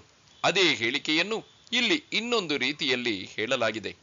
ಪ್ರಕೃತಿ ಎನ್ನುವ ಶಬ್ದವು ಕ್ಷೇತ್ರವನ್ನು, ಪುರುಷ ಎಂಬ ಶಬ್ದವು ಕ್ಷೇತ್ರಜ್ಞನನ್ನು ಪ್ರತಿನಿಧಿಸುತ್ತವೆ. ಇವೆರಡೂ ಈಶ್ವರನ ಅಂಶಗಳೇ. ಈಶ್ವರನು ಅನಾದಿಯಾದುದರಿಂದ ಪ್ರಕೃತಿ ಪುರುಷರನ್ನು ಅನಾದಿ ಎಂದೇ ಹೇಳಬೇಕಾಗುವುದು. ಇವರಿಬ್ಬರ ಪರಸ್ಪರ ಸಂಯೋಗವೇ ಜಗತ್ತಿನ ಸೃಷ್ಟಿ ಸ್ಥಿತಿ ಮತ್ತು ಲಯಕ್ಕೆ ಕಾರಣ. ನನ್ನ ಸ್ವಂತದ ಪ್ರಪಂಚವನ್ನು ನನ್ನ ಅವಿದ್ಯೆಯ ಮೂಲಕ ನಾನು ಸೃಷ್ಟಿಸಿಕೊಳ್ಳುವೆನು. ಬುದ್ಧಿಯನ್ನು ಬೆಳಗುವ ನಾನು ಮನಸ್ಸು ಬುದ್ಧಿಯ ಜೊತೆ ಸಂಯೋಗ ಬೆಳೆಸಿದಾಗ ಮನಸ್ಸು ಬುದ್ಧಿಯಲ್ಲಿರುವ ವಾಸನೆಗಳಿಗೆ ಅನುಗುಣವಾಗಿ ನನ್ನ ಸ್ವಂತದ ಪ್ರಪಂಚವನ್ನು ಸೃಷ್ಟಿಸಿಕೊಳ್ಳುತ್ತೇನೆ. ಗುಣಗಳು ಮತ್ತು ವಿಕಾರಗಳು ಪ್ರಕೃತಿಗೆ ಸೇರಿದವು. ಆತ್ಮನು ನಿರ್ವಿಕಾರಿಯು. ಈ ವಿಷಯವನ್ನು ಇನ್ನಷ್ಟು ವಿಶದಪಡಿಸುತ್ತಾ ಪರಮಾತ್ಮನು ಮುಂದುವರಿಸುತ್ತಾನೆ. ಕಾರ್ಯಕಾರಣ ಕರ್ತೃತ್ವೇ ಹೇತು ಪ್ರಕೃತಿರುಚ್ಯತೆ ಪುರುಷ ಸುಖ ದುಃಖಾನಾಂ ಭೋಕ್ತೃತ್ವೇ ಹೇತುರುಚ್ಯತೆ. ಕಾರ್ಯಕಾರಣಗಳನ್ನು ಉಂಟು ಮಾಡುವುದರಲ್ಲಿ ಪ್ರಕೃತಿಯು ಕಾರಣ ಎನಿಸುವುದು. ಸುಖ ದುಃಖಗಳ ಭೋಕ್ತೃತ್ವಕ್ಕೆ ಪುರುಷನು ಕಾರಣನೆನಿಸುವನು. ಕಾರ್ಯಗಳು ಎಂದರೆ ಪಂಚಮಹಾಭೂತಗಳು, ಪಂಚ ಇಂದ್ರಿಯಗಳು, ಮನಸ್ಸು, ಬುದ್ಧಿ ಮತ್ತು ಅಹಂಕಾರ, ಹೀಗೆ ಒಟ್ಟಿಗೆ 13 ತತ್ವಗಳು.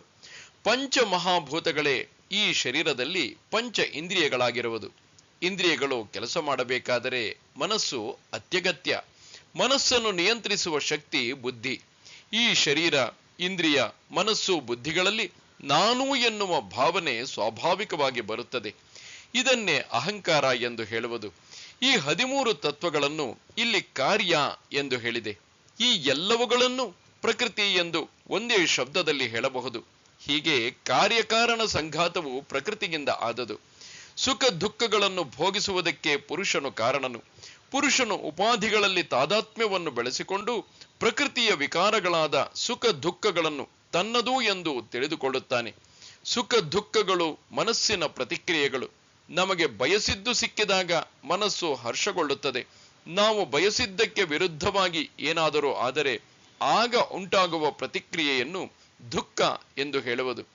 ಈ ಸುಖ ದುಃಖಗಳೆರಡನ್ನು ಆತ್ಮನೇ ಬೆಳಗುವುದು. ಆತ್ಮನ ಬೆಳಕಿನ ಮೂಲಕವೇ ನಮಗೆ ಸುಖ ದುಃಖಗಳ ಅನುಭವವು ಆಗುವುದು. ಆದುದರಿಂದ ಆತ್ಮನು ಸುಖ ದುಃಖಗಳನ್ನು ಅನುಭವಿಸುವುದಕ್ಕೆ ಕಾರಣ ಎಂದು ಇಲ್ಲಿ ಹೇಳಿರುವುದು.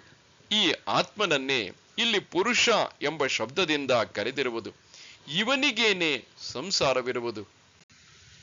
ಏಕೆ ಎಂದು ಕೇಳುವುದಾದರೆ ಇದಕ್ಕೆ ಉತ್ತರ ಮುಂದಿನ ಶ್ಲೋಕದಲ್ಲಿದೆ. ಪುರುಷ ಪ್ರಕೃತಿಸ್ಥೋ ಹಿ ಭುಂಕ್ತೆ ಪ್ರಕೃತಿಜಾನ್ ಗುಣಾನ್ ಕಾರಣಂ ಗುಣ ಸಂಗೋಸ್ಯ ಸದಸದ್ಯೋನಿ ಜನ್ಮಸು. ಪುರುಷನು ಪ್ರಕೃತಿಯಲ್ಲಿ ಎದ್ದುಕೊಂಡು ಅಲ್ಲಿರುವ ಗುಣಗಳನ್ನು ಅನುಭವಿಸುವನು. ಗುಣಗಳಲ್ಲಿ ಇವನು ಸಂಘ ಬೆಳೆಸುವುದರಿಂದ ಇವನಿಗೆ ಒಳ್ಳೆಯ ಕೆಟ್ಟ ಜನ್ಮಗಳಾಗಲು ಕಾರಣವಾಗುವುದು.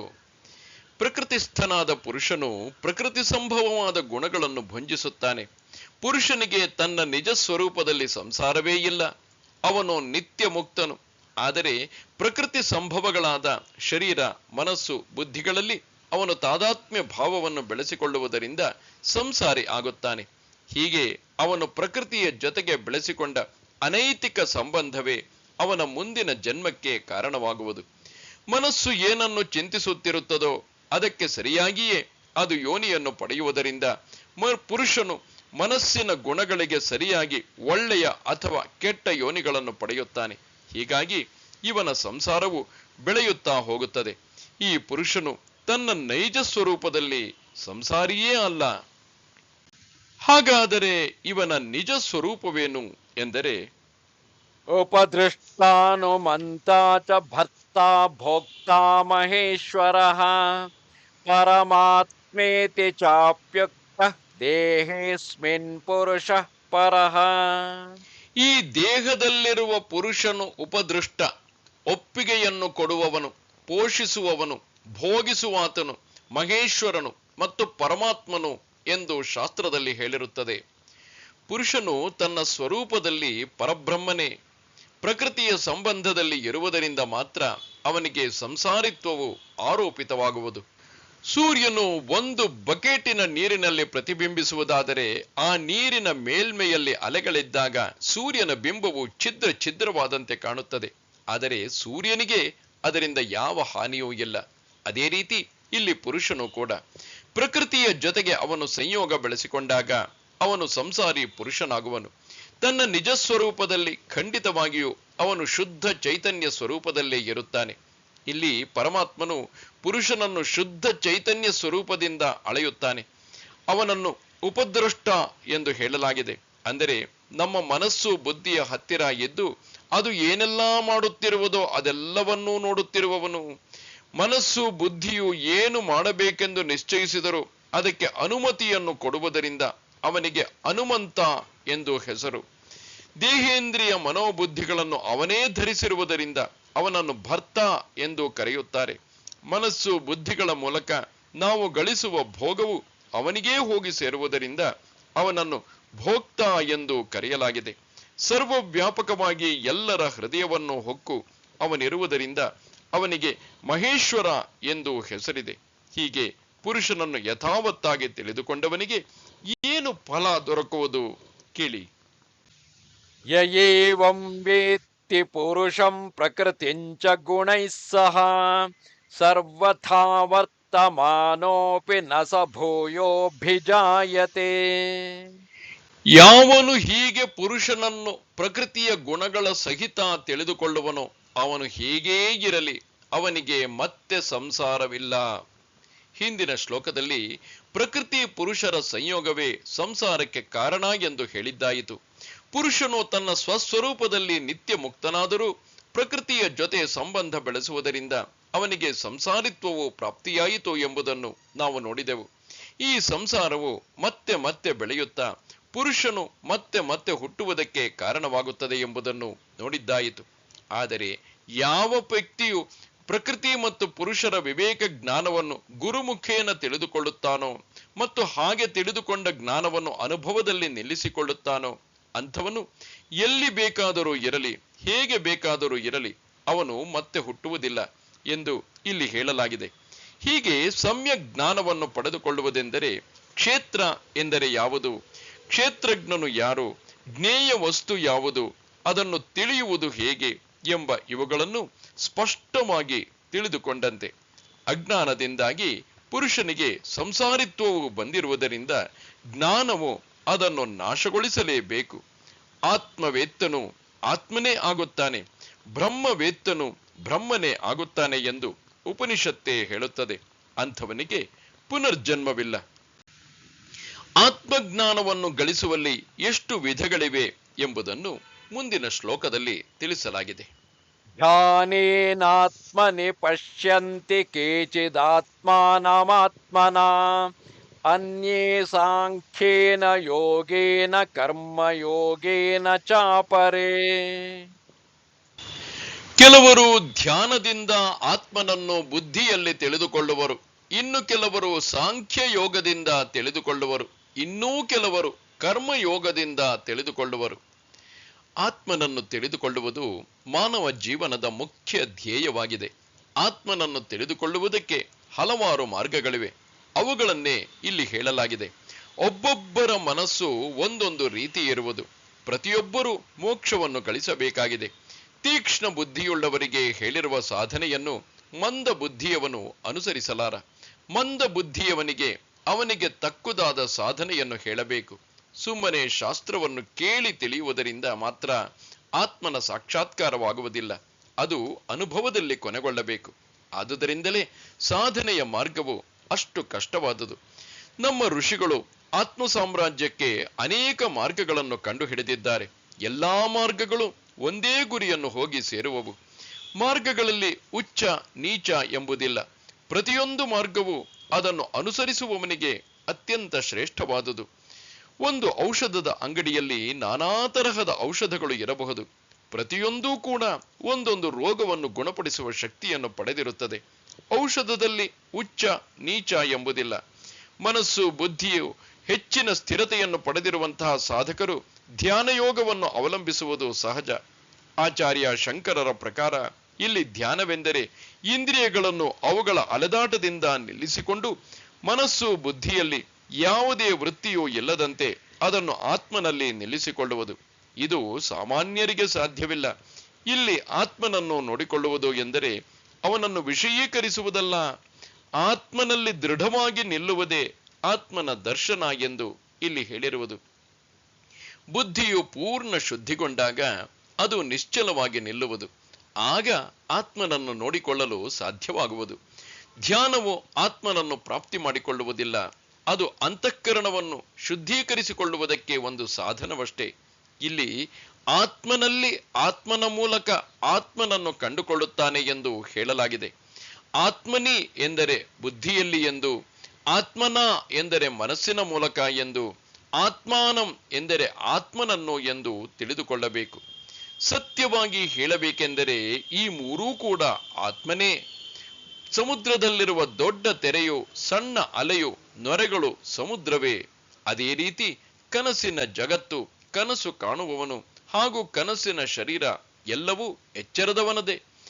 ನಮ್ಮ ಶಾಸ್ತ್ರದಲ್ಲಿ ಆತ್ಮ ಎನ್ನುವ ಶಬ್ದವನ್ನು ಹೀಗೆ ಬೇರೆ ಬೇರೆ ಕಡೆ ಬೇರೆ ಬೇರೆ ಅರ್ಥದಲ್ಲಿ ಉಪಯೋಗಿಸಿದ್ದಾರೆ.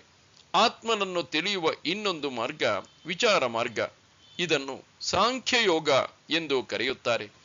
ಆತ್ಮಾನಾತ್ಮ ವಿಚಾರವನ್ನು ತರ್ಕಬದ್ಧವಾಗಿ ಮಾಡುವುದಕ್ಕೆ ಸಾಂಖ್ಯ ಎಂದು ಹೆಸರು. ಶಾಸ್ತ್ರ ಶ್ರವಣ ಮಾಡಿ ಅದರ ಬಗ್ಗೆ ಆಳವಾದ ವಿಚಾರವನ್ನು ಮಾಡುವ ಮಾರ್ಗ ಇದು. ಈ ವಿಚಾರದ ಮೂಲಕ ವ್ಯಕ್ತಿಗೆ ತನ್ನ ಅನಾತ್ಮ ಸಂಬಂಧಗಳನ್ನು ಬಿಟ್ಟು ಆತ್ಮನಲ್ಲಿ ನಿಷ್ಠೆಯನ್ನು ಪಡೆಯಲು ಸಾಧ್ಯವಾಗುವುದು. ಇನ್ನು ಮೂರನೆಯದು ಕರ್ಮಯೋಗ. ಕೆಲವರಿಗೆ ಶಾಸ್ತ್ರವನ್ನು ಶ್ರವಣ ಮಾಡುವ ಮತ್ತು ಶ್ರವಣ ಮಾಡಿದುದನ್ನು ಮನನ ಮಾಡುವ ತೀಕ್ಷ್ಣತೆ ಇರುವುದಿಲ್ಲ. ಅಂಥವರು ಅದನ್ನು ಗಳಿಸಲು ಪ್ರಯತ್ನಿಸಬೇಕು. ಅಂತಃಕರಣದ ಶುದ್ಧಿಯನ್ನು ಪ್ರಾಪ್ತಿ ಮಾಡಿಕೊಳ್ಳುವ ಅತ್ಯಂತ ಸುಲಭೋಪಾಯ ಕರ್ಮಯೋಗ. ಅವರಿಗೆ ಧ್ಯಾನ ಮಾರ್ಗವೂ ಸಾಧ್ಯವಾಗುವುದಿಲ್ಲ. ಅವರ ಮನಸ್ಸು ವಾಸನೆಗಳಿಂದ ತುಂಬಿರುವುದರಿಂದ ಕರ್ಮಯೋಗದ ಮೂಲಕ ತಮ್ಮ ಮನಸ್ಸನ್ನು ಅವರು ಶುದ್ಧೀಕರಿಸಿಕೊಳ್ಳಬೇಕು. ಆಗ ಅವರ ಹಿಂದಿನ ವಾಸನೆಗಳೆಲ್ಲ ಕ್ಷಯವಾಗಿ ಅಂತಃಕರಣವು ಶುದ್ಧವಾಗುತ್ತಾ ಬರುವುದು. ಅಂತಹವರು ಶಾಸ್ತ್ರ ಶ್ರವಣವನ್ನು ಮಾಡಿ ಮುಂದಿನ ಸಾಧನೆಗಳ ಮೂಲಕ ಆತ್ಮನನ್ನು ಸಾಕ್ಷಾತ್ಕರಿಸಿಕೊಳ್ಳುತ್ತಾರೆ. ಉತ್ತಮ ಅಧಿಕಾರಿಗಳಿಗೆ ಧ್ಯಾನ ಮಾರ್ಗವು ಮತ್ತು ವಿಚಾರ ಮಾರ್ಗವು ಸುಲಭವಾಗುವುದು. ಅವರು ಶುದ್ಧ ಸತ್ವರು. ಮಂದ ಮಧ್ಯಮ ಅಧಿಕಾರಿಗಳಿಗೆ ಕರ್ಮಯೋಗವು ಸುಲಭವಾದ ಮಾರ್ಗ. ಆ ಮೂಲಕ ಅವರು ಶುದ್ಧ ಸತ್ವವನ್ನು ಪಡೆದು ಮುಂದಿನ ಸಾಧನೆಗೆ ಅರ್ಹತೆಯನ್ನು ಪಡೆಯುತ್ತಾರೆ. ಹಾಗಾದರೆ ತಮೋಗುಣದಲ್ಲಿ ಇರುವವರ ಪಾಡೇನು ಕೇಳಿ.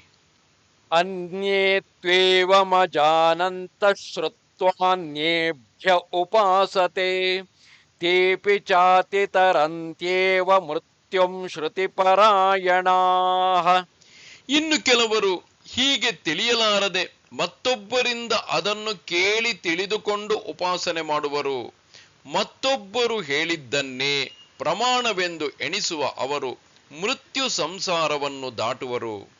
ಕೆಲವರಿಗೆ ಧ್ಯಾನವೂ ಸಾಧ್ಯವಿಲ್ಲ, ಶಾಸ್ತ್ರ ಶ್ರವಣವೂ ಸಾಧ್ಯವಿಲ್ಲ, ಕರ್ಮಯೋಗವು ಅವರಿಗೆ ತಿಳಿದಿರುವುದಿಲ್ಲ. ಅಂಥವರಿಗೂ ಪರಮಾತ್ಮನು ಇಲ್ಲಿ ಭರವಸೆಯನ್ನು ಕೊಡುತ್ತಿದ್ದಾನೆ. ತಿಳಿದವರಿಂದ ಕೇಳಿ ಅವರು ತಮ್ಮ ಸಾಧನೆಯನ್ನು ಮಾಡುತ್ತಾ ಆ ಮೂಲಕ ಮೃತ್ಯು ಸಂಸಾರವನ್ನು ದಾಟುತ್ತಾರೆ ಎಂದು. ಅವರ ಶ್ರದ್ಧೆಯೇ ಅವರನ್ನು ಕಾಪಾಡುತ್ತದೆ. ಅವರಿಗೆ ಭಾಷಾಜ್ಞಾನ ಇರಲಿಕ್ಕಿಲ್ಲ, ಮಂತ್ರ ತಂತ್ರಗಳು ಗೊತ್ತಿರಲಿಕ್ಕಿಲ್ಲ. ಆದರೂ ತಿಳಿದವರಿಂದ ಶ್ರದ್ಧೆಯಿಂದ ಕೇಳಿ ತಿಳಿದ ಅಂಶವನ್ನಷ್ಟು ನಿತ್ಯ ಜೀವನದಲ್ಲಿ ಅನುಗೊಳಿಸಿಕೊಂಡು ಅವರು ಹೋಗುವುದರಿಂದ ಅವರಿಗೂ ಸಿದ್ಧಿಯೂ ಲಭಿಸುತ್ತದೆ. ಇದರ ಅರ್ಥ ಆತ್ಮ ಸಾಕ್ಷಾತ್ಕಾರಕ್ಕೆ ಭಾಷಾಜ್ಞಾನದ ಅವಶ್ಯಕತೆ ಇಲ್ಲ, ಶಾಸ್ತ್ರಾಧ್ಯಯನವು ಬೇಡವೇ ಬೇಡ ಎಂದಲ್ಲ. ಆ ಅರ್ಹತೆ ಇಲ್ಲದವರು ಶ್ರದ್ಧೆಯಿಂದ ಬೇರೆಯವರಿಂದ ತಿಳಿದುಕೊಂಡು ಸಾಧನೆ ಮಾಡುವುದಾದರೆ ಅವರಿಗೂ ಸಿದ್ಧಿಯನ್ನು ಗಳಿಸಲು ಸಾಧ್ಯವಿದೆ ಎಂದು ಹೇಳಿರುವುದು. ಆಚಾರ್ಯರು ಹೇಳುತ್ತಾರೆ, ಹಾಗಾದರೆ ಶಾಸ್ತ್ರವನ್ನು ಸಂಪ್ರದಾಯಕ್ಕೆ ಅನುಗುಣವಾಗಿ ತಿಳಿದುಕೊಳ್ಳುವ ಅರ್ಹತೆ ಇರುವವನಿಗೆ ಸಾಧನೆಯು ಅದೆಷ್ಟು ಸುಲಭವಾಗುವುದು. ಹೀಗೆ ಆತ್ಮ ಅನಾತ್ಮ ವಿವೇಚನೆಯನ್ನು ಮಾಡುವುದರಿಂದ ನಾವು ಏನನ್ನು ತಿಳಿದಂತಾಗುವುದು ಕೇಳಿ. ಯಾವತ್ ಸಂಜಾಯತೆ ಕಿಂಚಿತ್ ಸತ್ವಂ ಸ್ಥಾವರ ಜಂಗಮಂ ಕ್ಷೇತ್ರ ಕ್ಷೇತ್ರಜ್ಞ ಸಂಯೋಗಾತ್ ತದ್ವಿದ್ಧಿ ಭರತರ್ಷಭ. ಭರತ ಶ್ರೇಷ್ಠನೇ, ಸ್ಥಾವರ ಜಂಗಮ ರೂಪವಾದ ಯಾವ ಯಾವ ಪ್ರಾಣಿ ಹುಟ್ಟುವುದೋ ಅವೆಲ್ಲವೂ ಕ್ಷೇತ್ರಜ್ಞರ ಸಂಯೋಗದಿಂದಲೇ ಹುಟ್ಟುವುದು ಎಂಬುದನ್ನು ತಿಳಿ. ಪ್ರಪಂಚದಲ್ಲಿರುವ ಚರಾಚರ ಜೀವಿಗಳು ಪ್ರಕೃತಿಯೊಂದರಿಂದಲೇ ಅಥವಾ ಪುರುಷನೊಬ್ಬನಿಂದಲೇ ಹುಟ್ಟಿ ಬಂದವುಗಳಲ್ಲ. ಪ್ರಕೃತಿ ಪುರುಷರ ಸಂಯೋಗದಿಂದಾಗಿ ಇವುಗಳಿಗೆಲ್ಲ ಹುಟ್ಟು. ಈ ಸಂಯೋಗವನ್ನು ಅಧ್ಯಾಸ ಸಂಬಂಧ ಎಂದು ತಿಳಿಯಬೇಕು. ಪ್ರತಿಯೊಂದು ಅಧ್ಯಾಸದಲ್ಲೂ ವಸ್ತುವಿನ ಮೇಲೆ ಆ ವಸ್ತುವಿನ ಆರೋಪವಾಗುವುದು. ಕಂಬದ ಮೇಲೆ ಭೂತವನ್ನು ಆರೋಪಿಸಿದಂತೆಯೇ ಇದು.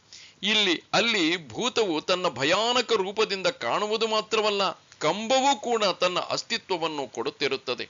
ಕಂಬ ಮತ್ತು ಭೂತದ ಸಂಯೋಗವೇ ಭೂತವು ಕಂಡುಬರಲು ಕಾರಣವಾಗಿರುವುದು. ಇದನ್ನೇ ಅಧ್ಯಾಸ ಎಂದು ಹೇಳುವುದು. ಆತ್ಮನಲ್ಲಿ ಪ್ರಕೃತಿಯ ಅಸ್ತಿತ್ವವೇ ಇಲ್ಲ. ಪ್ರಕೃತಿಯಲ್ಲಿ ಚೈತನ್ಯದ ಲಕ್ಷಣವೇ ಇಲ್ಲ. ಪ್ರಕೃತಿಯು ಪುರುಷನಲ್ಲಿ ಅಧ್ಯಸ್ಥವಾಗಿರುವುದು. ಇವರಿಬ್ಬರ ಸಂಯೋಗವೇ ಬಹುರೂಪ ಪ್ರಪಂಚಕ್ಕೆ ಕಾರಣವಾಗಿರುವುದು.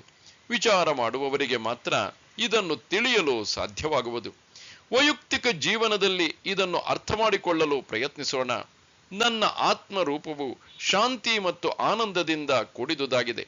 ಆದರೆ ನಾನು ನನ್ನ ಮನಸ್ಸು ಬುದ್ಧಿಗಳ ಜೊತೆ ಸಂಯೋಗವನ್ನು ಬೆಳೆಸಿದಾಗ ಕಾಮ ಕ್ರೋಧಗಳ ಬಲೆಗೆ ಸಿಕ್ಕಿ ಬೀಳುತ್ತೇನೆ. ಸುಖಿ ದುಃಖಿ ಎಂದು ಹೇಳಿಕೊಳ್ಳುತ್ತೇನೆ. ವಿಚಾರ ಮಾಡಿ ನೋಡುವುದಾದರೆ ಸುಖ ದುಃಖಗಳು ನನ್ನ ಸ್ವರೂಪವಲ್ಲ, ಆದರೆ ಅವುಗಳು ನನ್ನಲ್ಲಿವೆ. ನನ್ನ ಮನಸ್ಸು ಬುದ್ಧಿಯ ಜೊತೆ ನಾನು ಸಂಯೋಗವನ್ನು ಬೆಳೆಸಿದಾಗ ಎಲ್ಲಾ ಸಂಸಾರ ತಾಪತ್ರಯಗಳು ಹುಟ್ಟುತ್ತವೆ. ವಿಚಾರದ ಮೂಲಕ ಅನಾತ್ಮ ಸಂಬಂಧಗಳನ್ನು ಕಡಿದು ಹಾಕಿಕೊಳ್ಳುವುದಾದರೆ ಈ ಸಂಸಾರವನ್ನು ದಾಟಲು ಸಾಧ್ಯವಾಗುವುದು. ಅದು ಹೇಗೆ ಕೇಳಿ. ಸಮಂ ಸರ್ವೇಷು ಭೂತೇಷು ತಿಷ್ಠಂತಂ ಪರಮೇಶ್ವರಂ ವಿನಶ್ಯತ್ವಂ ವಿನಶ್ಯಂತಂ ಯಃ ಪಶ್ಯತಿ ಸ ಪಶ್ಯತಿ. ಎಲ್ಲ ಪ್ರಾಣಿಗಳಲ್ಲೂ ಒಂದೇ ಸಮನಾಗಿ ಇರುವವನು, ಅವು ನಾಶವಾದರೂ ನಾಶವಾಗದವನಾಗಿರುವ ಪರಮೇಶ್ವರನನ್ನು ಯಾವನು ಕಂಡುಕೊಳ್ಳುತ್ತಾನೋ ಅವನಿಗೆ ಮಾತ್ರ ಸ್ಪಷ್ಟ ಜ್ಞಾನವಿರುವುದು. ವಿನಾಶವಾಗುವಂತಹ ಶರೀರಗಳನ್ನು ನೋಡಿಯೂ ಅಲ್ಲಿರುವ ಅವಿನಾಶಿಯಾದ ಪರಮಾತ್ಮನನ್ನು ನೋಡುವ ಕಣ್ಣು ಯಾರಿಗಿದೆಯೋ ಅವನು ಮಾತ್ರ ತಿಳಿದವನು ಎಂದು ಪರಮಾತ್ಮನು ಹೇಳುತ್ತಾನೆ. ಸಮುದ್ರದ ಮೇಲಿರುವ ಎಲ್ಲಾ ಅಲೆಗಳನ್ನು ನೋಡಿಯೂ ಅದು ಒಂದು ಸಮುದ್ರ ಎಂದು ನೋಡುವ ದೃಷ್ಟಿ ಯಾರಿಗಿದೆಯೋ ಅವನು ಚೆನ್ನಾಗಿ ತಿಳಿದವನು. ಅಜ್ಞಾನಿಗೆ ನಶ್ವರವಾದ ನಾಮರೂಪ ಜಗತ್ತು ಮಾತ್ರ ಕಾಣಿಸುವುದು. ದೃಶ್ಯವಾದ ಈ ಜಗತ್ತನ್ನೇ ಅವನು ಸತ್ಯ ಎಂದು ತಿಳಿದಿದ್ದಾನೆ. ಜ್ಞಾನಿ ಪುರುಷನು ದೃಶ್ಯ ಪ್ರಪಂಚವನ್ನು ನೋಡುತ್ತಿದ್ದು ಅದಕ್ಕೆ ಅಧಿಷ್ಠಾನವಾಗಿರುವ ಅದೃಶ್ಯ ಪರಮಾತ್ಮನನ್ನು ನೋಡುತ್ತಾನೆ. ಆದುದರಿಂದ ಜ್ಞಾನಿಗೆ ಆತ್ಮವು ಸತ್ಯ, ಜಗತ್ತು ಮಿಥ್ಯವಾಗುತ್ತದೆ. ಬಹುರೂಪ ಪ್ರಪಂಚದಲ್ಲಿ ನಾನಾ ರೂಪದ ಸ್ಥಾವರ ಜಂಗಮಾತ್ಮಕವಾದ ಜೀವರಾಶಿಗಳನ್ನು ನೋಡುತ್ತಿದ್ದರೂ ಅವೆಲ್ಲವುಗಳನ್ನು ಒಬ್ಬನೇ ಪರಮಾತ್ಮ ವ್ಯಾಪಿಸಿರುವುದು ಎಂಬುದು ಅವನಿಗೆ ತಿಳಿದಿರುತ್ತದೆ. ಆದುದರಿಂದ ಎಲ್ಲಾ ಜೀವರಾಶಿಗಳನ್ನು ಒಳಗೂ ಹೊರಗೂ ವ್ಯಾಪಿಸಿರುವ ಪರಮೇಶ್ವರ ತತ್ವವನ್ನು ಗುರುತಿಸುವ ಜ್ಞಾನದ ಕಣ್ಣು ಅವನಿಗಿರುವುದರಿಂದ ನಶ್ವರವಾದ ಈ ಪ್ರಪಂಚದಲ್ಲಿ ಅವನಿಗೆ ಎಲ್ಲೆಲ್ಲೂ ಪರಮಾತ್ಮನೇ ಕಾಣುತ್ತಾನೆ. ನಾಶವು ಪ್ರಪಂಚದ ಸ್ವಧರ್ಮ. ಹುಟ್ಟಿದ ಪ್ರತಿಯೊಂದು ನಾಶವಾಗಲೇಬೇಕು. ಪ್ರಪಂಚದ ಪ್ರತಿಯೊಂದು ವಸ್ತುವು ಪ್ರತಿಯೊಂದು ಕ್ಷಣವೂ ಬದಲಾವಣೆಗೊಳ್ಳುತ್ತಲೇ ಇದೆ. ಈ ಬದಲಾವಣೆಯನ್ನೇ ಇಲ್ಲಿ ವಿನಾಶ ಎಂದು ಕರೆದಿರುವುದು. ಪರಮಾತ್ಮನನ್ನು ಇಲ್ಲಿ ಅವಿನಾಶಿ ಎಂದು ಕರೆಯಲಾಗಿದೆ. ಅವನು ಬದಲಾಗದ ಸತ್ಯ ವಸ್ತು. ಅವನಲ್ಲಿ ಯಾವ ವಿಕಾರಗಳೂ ಇಲ್ಲ. ಹೀಗೆ ನಾಶವುಳ್ಳಂತಹ ಪ್ರಪಂಚದಲ್ಲಿದ್ದು ನಾಶವುಳ್ಳಂತಹ ಎಲ್ಲಾ ಜೀವರಾಶಿಗಳನ್ನು ನೋಡುತ್ತಿದ್ದು ಅವೆಲ್ಲವುಗಳಿಗೆ ಅಧಿಷ್ಠಾನವಾದ ಪರಮಾತ್ಮನನ್ನು ಗುರುತಿಸುವ ಶಕ್ತಿ ಯಾರಿಗಿದೆಯೋ ಅವನಿಗೆ ಮಾತ್ರ ಸರಿಯಾದ ಜ್ಞಾನವಿದೆ ಎಂದು ಪರಮಾತ್ಮನು ಹೇಳುತ್ತಾನೆ. ನಾವು ಭೌತಿಕ ಪ್ರಪಂಚವನ್ನು ನೋಡುವುದು ಭೌತಿಕ ಇಂದ್ರಿಯಗಳಿಂದ, ನಮ್ಮ ಆಂತರಿಕ ಪ್ರಪಂಚವನ್ನು ನೋಡುವುದು ನಮ್ಮ ಮನಸ್ಸಿನಿಂದ, ನಮ್ಮ ಬೌದ್ಧಿಕ ಪ್ರಪಂಚವನ್ನು ನೋಡುವುದು ನಮ್ಮ ಬುದ್ಧಿಯಿಂದ. ಈ ಎಲ್ಲವನ್ನೂ ವ್ಯಾಪಿಸಿರುವ ಪರಮಾತ್ಮನನ್ನು ನೋಡುವುದಾದರೆ ಅದು ಶಾಸ್ತ್ರಜ್ಞಾನದಿಂದ ಮಾತ್ರ ಸಾಧ್ಯ. ಇದನ್ನು ದಿವ್ಯ ದೃಷ್ಟಿ ಅಥವಾ ಅಂತರ್ದೃಷ್ಟಿ ಎಂದು ಹೇಳುವುದು. ಇಂತಹ ದಿವ್ಯ ದೃಷ್ಟಿಯನ್ನು ಪಡೆದವನಿಗೆ ಮಾತ್ರ ಎಲ್ಲೆಲ್ಲೂ ಪರಮಾತ್ಮನನ್ನು ಗುರುತಿಸಲು ಸಾಧ್ಯವಾಗುವುದು. ಪ್ರಪಂಚವನ್ನು ಎಲ್ಲರೂ ನೋಡುತ್ತಾರೆ, ಆದರೆ ನಿಜವಾಗಿ ನೋಡುವುದು ಜ್ಞಾನಿಯು ಮಾತ್ರ. ಏಕೆಂದರೆ ನಶ್ವರವಾದ ಪ್ರಪಂಚವನ್ನು ನೋಡುತ್ತಿದ್ದು ಅಲ್ಲಿ ಅವಿನಾಶಿಯಾದ ಪರಮಾತ್ಮನನ್ನು ನೋಡುವ ಕಣ್ಣು ಅವನಿಗಿದೆ. ಅದರಿಂದ ಏನು ಲಾಭ ಕೇಳಿ. ಸಮಂ ಪಶ್ಯನ್ ಹಿ ಸರ್ವತ್ರ ಸಮವಸ್ಥಿತಮೀಶ್ವರಂ ನ ಹಿ ನಸ್ತ್ಯಾತ್ಮನಾತ್ಮಾನಂ ತತೋ ಯಾತಿ ಪರಾಂ ಗತಿಂ. ಎಲ್ಲಿಯೂ ಸಮನಾಗಿ ಇರುವ ಈಶ್ವರನನ್ನು ಕಂಡುಕೊಂಡವನು ತನ್ನನ್ನು ತಾನು ಹಿಂಸಿಸಿಕೊಳ್ಳುವುದಿಲ್ಲ. ಅಲ್ಲಿಂದ ಅವನು ಪರಮ ಗತಿಯನ್ನು ಪಡೆಯುತ್ತಾನೆ. ವೇದಾಂತವು ನಾವು ಪ್ರಪಂಚವನ್ನು ಸ್ಪಷ್ಟವಾಗಿ ಅರಿಯಲು ಸಹಾಯಕವಾಗುವ ಶಿಕ್ಷಣವನ್ನು ಕೊಡುತ್ತದೆ. ಸಾಮಾನ್ಯವಾಗಿ ನಾವು ಪ್ರಪಂಚವನ್ನು ನೋಡುವುದು ಅಜ್ಞಾನದಿಂದ ಹಾಗೂ ಅಶಾಂತಿಯಿಂದ ಕೂಡಿದ ಮನಸ್ಸಿನಿಂದ. ಆದರೆ ವೇದಾಂತವು ಪ್ರಪಂಚವನ್ನು ನೋಡಲು ನಮಗೆ ದಿವ್ಯ ದೃಷ್ಟಿಯನ್ನು ಪ್ರದಾನ ಮಾಡುತ್ತದೆ. ಅದರಿಂದಾಗಿ ಪ್ರಪಂಚದಲ್ಲಿದ್ದೂ ಪ್ರಪಂಚದಲ್ಲಿರದಂತೆ ಬದುಕಲು ಸಾಧ್ಯವಾಗುವುದು. ದಿವ್ಯ ದೃಷ್ಟಿಯನ್ನು ಪಡೆದ ವ್ಯಕ್ತಿಗೆ ಎಲ್ಲೆಲ್ಲೂ ಆತ್ಮನೇ ಕಾಣುವನು. ಅವನು ಎಲ್ಲೆಲ್ಲೂ ತನ್ನನ್ನೇ ಕಾಣುವಾಗ ಅವನು ಯಾರನ್ನಾದರೂ ಹಿಂಸಿಸುವುದಾದರೂ ಹೇಗೆ? ಏಕೆಂದರೆ ತನ್ನನ್ನು ತಾನು ಯಾರೂ ಹಿಂಸಿಸಿಕೊಳ್ಳುವುದಿಲ್ಲ. ಆದುದರಿಂದ ಅವನು ಪರಮಗತಿಯಾದ ಮೋಕ್ಷವನ್ನೇ ಪಡೆಯುತ್ತಾನೆ. ನಮ್ಮ ಸ್ವರೂಪ ಜ್ಞಾನವನ್ನು ನಾವು ತಿಳಿಯದಿರುವುದರಿಂದ ಎಲ್ಲವೂ ಬೇರೆ ಬೇರೆ ಎಂದು ತಿಳಿದಿರುವುದು ಮಾತ್ರವಲ್ಲ, ಪರಮೇಶ್ವರನನ್ನೂ ಕೂಡ ಪರೋಕ್ಷವಾಗಿ ಎಲ್ಲೋ ದೂರದಲ್ಲಿಡುವುದು. ಈ ಅಜ್ಞಾನವು ಆತ್ಮಜ್ಞಾನದ ಮೂಲಕ ನಾಶವಾದಾಗ ಎಲ್ಲೆಲ್ಲೋ ಪರಮಾತ್ಮನೇ ಕಾಣುತ್ತಾನೆ. ಇದನ್ನೇ ಪರಮ ಪದ ಅಥವಾ ಮೋಕ್ಷ ಎಂದು ಕರೆಯುವುದು. ಅಂತಹ ವ್ಯಕ್ತಿಯು ಎಲ್ಲಾ ಕೆಲಸಗಳನ್ನು ಮಾಡುತ್ತಿದ್ದು ತಾನು ಅವುಗಳಿಗೆ ಸಂಬಂಧಿಸಿದವನಲ್ಲ ಎಂದು ತಿಳಿದಿರುತ್ತಾನೆ. ಅದು ಹೇಗೆ ಕೇಳಿ. ಪ್ರಕೃತ್ಯೇವ ಚ ಕರ್ಮಾಣಿ ಕ್ರಿಯಮಾಣಾನಿ ಸರ್ವಶಃ ಯಃ ಪಶ್ಯತಿ ತಥಾತ್ಮಾನಂ ಅಕರ್ತಾರಂ ಸ ಪಶ್ಯತಿ. ಪ್ರಕೃತಿಯಿಂದಲೇ ಎಲ್ಲ ಕರ್ಮಗಳು ನಡೆಯುತ್ತಿರುವುದೆಂದು ಆತ್ಮನು ಅಕರ್ತನೆಂದು ಯಾವನು ಅರಿತುಕೊಳ್ಳುವನೋ ಅವನೇ ಸರಿಯಾಗಿ ತಿಳಿದವನು. 100 ವಾಹನಗಳನ್ನು ಒಂದು ವಾಹನ ಸಂಸ್ಥೆಯು ತಯಾರಿಸಿತು ಎಂದಿಟ್ಟುಕೊಳ್ಳೋಣ. ಪ್ರತಿಯೊಂದು ವಾಹನದ ಆಕಾರ, ಇಂಜಿನ್ನು ಮತ್ತು ಅದರ ಅಶ್ವಶಕ್ತಿ ಬೇರೆ ಬೇರೆಯಾಗಿದೆ ಎಂದು ಇಟ್ಟುಕೊಳ್ಳೋಣ. ಹಾಗಿರುವಾಗ ಪ್ರತಿಯೊಂದು ಅದರದರ ಶಕ್ತಿಗೆ ಅನುಗುಣವಾಗಿ ಓಡುತ್ತದೆ. ಆದರೆ ಅವೆಲ್ಲವುಗಳಲ್ಲಿರುವ ಪೆಟ್ರೋಲನ್ನು ಮಾತ್ರ ಬೇರೆ ಎಂದು ಹೇಳಲಿಕ್ಕೆ ಆಗುವುದಿಲ್ಲ. ಮಾತ್ರವಲ್ಲ, ಆ ಇಂಜಿನ್ನುಗಳು ಮಾಡುವ ಕೆಲಸಗಳಲ್ಲಿ ಪೆಟ್ರೋಲಿನ ಪಾತ್ರವೂ ಇಲ್ಲ. ಅದೇ ರೀತಿ ನಮ್ಮ ಶರೀರ, ಇಂದ್ರಿಯ, ಮನಸ್ಸು ಮತ್ತು ಬುದ್ಧಿಗಳ ಮೂಲಕ ನಡೆಯುವ ಎಲ್ಲಾ ಕರ್ಮಗಳು ಪ್ರಕೃತಿಗೆ ಸೇರಿದವುಗಳು. ಒಬ್ಬೊಬ್ಬರು ಮಾಡುವ ಕರ್ಮ ಒಂದೊಂದು ರೀತಿ ಇರಬಹುದು. ಅದರ ಅರ್ಥ ಪ್ರತಿಯೊಬ್ಬನಲ್ಲೂ ಬೇರೆ ಬೇರೆ ಆತ್ಮ ಇದೆ ಎಂದಲ್ಲ. ಆತ್ಮನು ಎಲ್ಲರ ಹೃದಯವನ್ನು ಬೆಳಗುತ್ತಾ ಸಮನಾಗಿರುವನು. ವ್ಯತ್ಯಾಸವಿರುವುದು ಮನಸ್ಸು ಬುದ್ಧಿಗಳಲ್ಲಿ. ಆದುದರಿಂದಾಗಿಯೇ ಒಬ್ಬೊಬ್ಬರೂ ಒಂದೊಂದು ರೀತಿಯಾಗಿ ಕೆಲಸ ಮಾಡುವುದು. ಇಂದ್ರಿಯ, ಮನಸ್ಸು, ಬುದ್ಧಿಗಳಲ್ಲಿ ಮಾಡುವ ಕರ್ಮದಲ್ಲಿ ಆತ್ಮನಿಗೆ ಪಾಲಿಲ್ಲ. ಆತ್ಮನು ಅಕರ್ತನು. ಆತ್ಮನ ಸಾನ್ನಿಧ್ಯ ಮಾತ್ರದಲ್ಲಿ ಇಂದ್ರಿಯ, ಮನಸ್ಸು ಮತ್ತು ಬುದ್ಧಿಗಳು ಕೆಲಸ ಮಾಡುತ್ತವೆ. ಆತ್ಮನಿಗೆ ಕೆಲಸ ಮಾಡಬೇಕೆಂಬ ಯಾವ ಬಯಕೆಯೂ ಇಲ್ಲ. ಮಾತ್ರವಲ್ಲದೆ ಆತ್ಮನಿಗೆ ಅವಯವಗಳೂ ಇಲ್ಲ, ಅಥವಾ ಆತ್ಮನು ಇಂದ್ರಿಯಗಳು ಕೆಲಸ ಮಾಡುವಂತೆ ಪ್ರಚೋದಿಸುವುದೂ ಇಲ್ಲ.